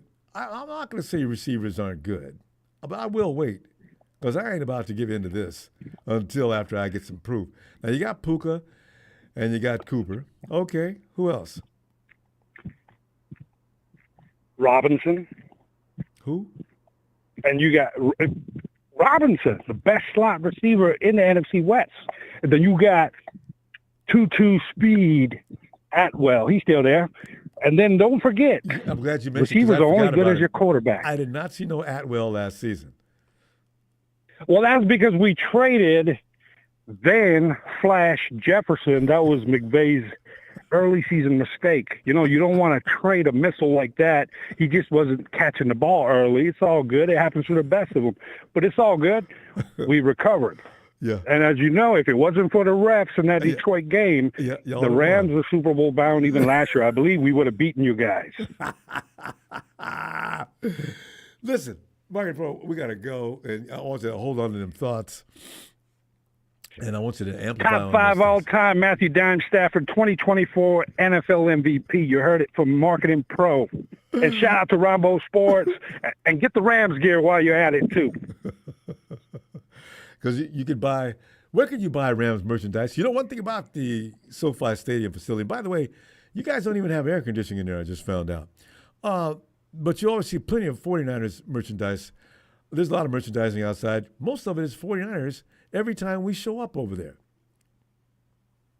Well, according to NFL sales, the Rams are top 5 So, you see guys like Jay-Z wearing Rams gear. Snoop Dogg wore Rams gear. So it's more popular than you think, Ronbo. Out of the top A-listers. And by the way, Marky Pro, we're going. I'm leaving. I see. Dude. Tony ATL. Come on in, Tony. Ronbo, I heard that guy all the way from the kitchen. I had to go do something. I heard him all the way from the kitchen. He with his delusional self. I know, Marky Pro, he starts winding up lying, and he starts to believe those lies himself. You can tell. Marky Pro, he sounds serious. Listen to that. Marky Pro, you lost your mind. So, I cracked up when he said, shout out to D'Amico Ryans. And by the way, he carried Kyle for a couple of years. I fell out laughing. Oh, and prior to that, well, under the McVay tree, we got a lot of y'all don't have any coaches getting picked off. What? We worry about that every year. Yeah, Ramon, you're saying. And I know you heard the part where the Atlanta Falcons, they begged you for some of the coaches you got in LA. He's got in LA. And again, Raheem Morris was a Falcon before he was a Ram. And you made that clear how many times, and he's still holding on to, he's the Rams. He's one of the, remember the Rams, that's why the Falcons go do well. Oh, my God. Tony, there are those fans that have to do this in order to feel good about the fact that they like a team like the Rams. See, so you start telling people who are above your team status-wise and everything else, you start running these games and conversations. It's too. Oh God. $1,000 in Ronbo. Well, NFL Network tonight, they were saying that roster, the top roster in the league is the New York Jets. Hey, I'm like, huh? No, Tony, think about it for a minute. You know what? Offensively, they don't have any weaknesses. And defensively, they've already gotten ranked number one in defense. So I don't know how much offer of an argument could be offered for that. That's why when people take the Jets kind of lightly on game one, I say, I don't. Damn, I do not want to play the Jets in week one. And they rebuilt that offensive line. They got 4 new starters on their offensive line. That was their only weakness, too. Yep, and I like that running back Bryce Hall. Got his last name. I like him. Yeah, I like that kid. Like that kid, Ronbo. He was good. I like his running style. Yeah. He's not hurt now. So and they got Williams from the wide receiver from the Chargers to go along with Garrett Wilson. Mm-hmm. So they we'll see. And that defense, oh man. The defense, yeah. So that's going to be a tough game. I imagine it's probably not going to be a high scoring contest though. So ours is going to be tough too, Rob. I'm concerned because I think our defense is improvement with the talent we got defensively. Those rookies, let's see how soon they catch on, but we still got Grady Jarrett. See, I kept telling people in my chat, Kentavious Street balled out when Grady Jarrett went down. We traded for him. He's back. Kentavious Street. He's gonna be backing up Grady Jarrett. We're gonna be rotational. Man, and we had to let him go. He went to New Orleans, and Kentavious Street probably getting stronger every year since his knee he recouped his knee. Yeah. Right? So I said, man. That dude is strong. I really wish we didn't have to let him go. So you got a good player there. Zach Harrison, our 3rd round pick from last year, he backed up Calais Campbell, learned under the tutelage of Calais Campbell. Then later in the season, he started to blossom. He got a long arm wingspan too. 2 sacks against Indy, and a sack the following week, and a sack the last week to end the season. See, now he's going to be gaining momentum. Now he's ready. Now he's got the confidence. Yeah. Learning from one of the best. So, and remember this name, Braylon Trice, outside linebacker, edge rusher. We took him in the 3rd round out of Washington. Everybody wanted us to take Dallas Turner. in the first round, which I did too. We got our Dallas Turner. This kid had 9 sacks last year for Washington. He made the championship game. But the year before that, Ronbo, he had 12 sacks. His defensive coordinator was Jimmy Ray then. Wow. Jimmy Ray left the University of Washington after 2022, and he was on the Rams staff last year. Guess who his defensive coordinator is now? Again, who's that? Jimmy Ray. Jimmy Ray. Tell you. So he's got his defensive coordinator back from college. People don't understand the impact of coaching. It's like you look at the Eagles. I think the Eagles switched to all their coaches again.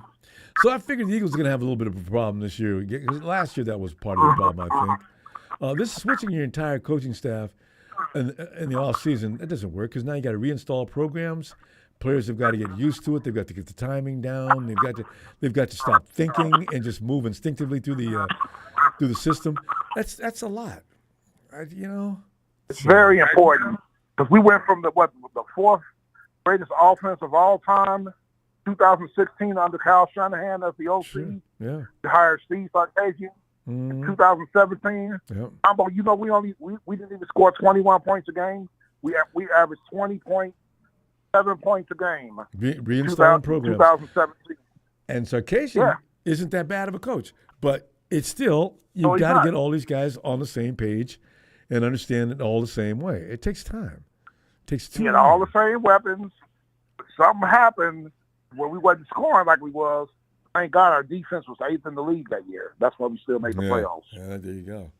Oh, that was the year you guys went up and beat the Rams up in the first round. I really enjoyed that year. On prime time. Get their house. I said, girly down. I was watching that, and I remember Julio had a good game that week. I was really enjoying that. I said, that dude can't. Sanu had a good game, too. Yeah, I said they haven't got anybody to guard Julio and Sanu either. So, this is the thing. This is why Rams are always chirping. They've had those embarrassing moments and they can't get over it, and they still want to let everybody know, we ain't feeling no pain. Yeah, you are. And then 2 years later in the Super Bowl, what they scored, 3 points? Yeah, I know, right? I guess we ain't gonna God. And by the way, Goff had a guy wide open. I forget that was. Because the Twins had missed it, right? And they hustled to the last second because Goff didn't see him. Goff threw the ball and it's too late. I said, you know what? They blew that. That game was bad enough as it is. So this is great. They shouldn't have been there in the first place, Tony. That's why I was pissed off. The Saints got cheated, yeah. That was pass interference all day. I ain't too bad about it because I don't like the Hanks. I don't either, but I hate to see the Rams get a break like that. Because that's why they're running around talking about how many Super Bowls they went to. I said, y'all got a Super Bowl and a half, okay? Because that one that you went in there and embarrassed yourselves against I believe that Drew Brees and company would have gave the Patriots a better game, and the rest of the world who's watching the Super Bowl a better entertainment night than that. Yeah, because I love that. They had a great offensive line. A lot of those guys are older now. A couple of them ain't there. I like that the Aints offensive line. I've always respected their offensive line. They were good. And their defense was killing people that year, too. So, yeah.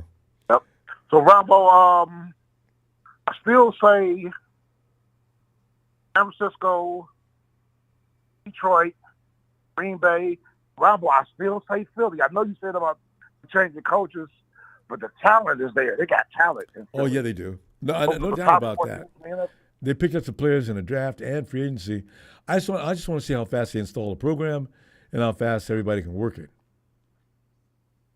Because you got I was looking at the NFC over there now, too. True. Who?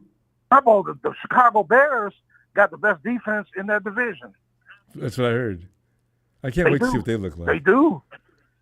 Yeah, because now they got some offensive players. But can that offensive line catch on? Can Caleb Williams catch on with the offensive line?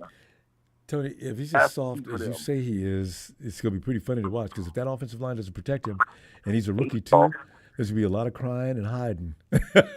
You need to get hit by a 275 defensive end a couple of times if you're not used to it to realize I may have made a mistake here. I don't want to play quarterback. No. Yep. Mr. Brandon Aiyuk, if you're watching this podcast and you're listening, careful what you wish for, young man. You just might get it. You want to go to Washington so bad, you might not get the ball as much because that offensive line was terrible last year, maybe a little bit more improved this year. Just like Ronbo was talking about Caleb Williams, Jaden Daniels going to be running for his life. That you can't throw the ball running for careful your life. what you wish for, you just might get it. And like every coach says, if I see my quarterback's eyes drop because he's worried about that offensive line protecting him, I'm not going to get what I'm trying to get done. It's just no way to do it. So, if Caleb is like, boom, you see his eyes watching that offensive line instead of looking downfield, there's going to be some problems there, especially with a rookie too. Yeah. Oh, come on, man. Ronbo, what's your assessment? What's the status like you? The talks still haven't gotten closer? What's going on? I do know there's probably something with the contract is probably fine as far as everything, but a couple of things, right? They don't agree on this is the same thing every year. Maybe they don't agree on guaranteed money. Maybe there's some clause in there that they feel threatened by, and they can't sign due to that clause. So, this is just what they do. Every year the 49ers find a way to make sure that the person on the other side is either not happy or they'll allow abuses. Tony, we got to roll though. That's pretty much what I can think of. So yeah. And I'll see you Sunday. And I love our front seven. I want us to get another corner. I didn't know this guy was available. I wouldn't mind if we signed Patrick Peterson. Oh yeah, I forgot. I wouldn't mind if we signed him. Well, you might as well. He's still free. Simmons is out there too. These guys, what? Those guys could be out there for another 2 or 3 weeks. And then they'll get signed suddenly as camp is about to. With fine signing Patrick Peterson, that would help our second. Our secondary is nice. We got Mike Hughes, AJ Terrell, and we got that kid Clark Phillips, who I love out of Utah, who was a rookie last year. They're going to make him the number 2, but Peterson give us a little more size at corner. There you go. So and experience the youngsters can learn from. So yes, that's exactly. Right. Teach them some tricks of the trade. They don't know. Ronbo, I will see you Sunday, man. Looking forward. And the trolls, Ram trolls, I'm looking forward to this season because y'all gonna get what's coming to y'all. Ram, whatever y'all are. God, it's gonna be wonderful. Oh, yes, sir. All right, stay tuned. Yes, indeed. Can't wait. Night, Tony. Night, sir. Yeah, there he goes. Is that it? We done? All right. Well, fam, I don't know about you, but when you reflect upon your life in general, you take every day for. I know I do. You kind of take every day for granted, and it's not due to the fact of being arrogant or anything like that. It's just you just don't expect anything, right? So tonight. Yeah, Smooth has got me thinking now. My mind's going 100 miles an hour. Keep a prayer out for Smooth. Smooth, man, I hope this season is exactly what you predict.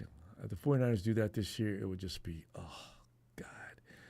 We'll look upon this time, Smooth, when we learned about your situation, and we will rejoice. Smooth, I love you, man. I'll tell you what I'm going to do. It's not going to be a daily. I'm going to give your name a shout out and a holler, man.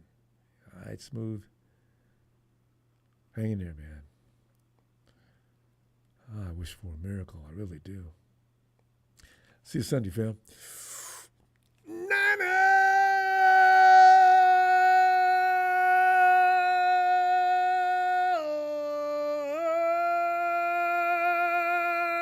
Thinking about you, Smooth.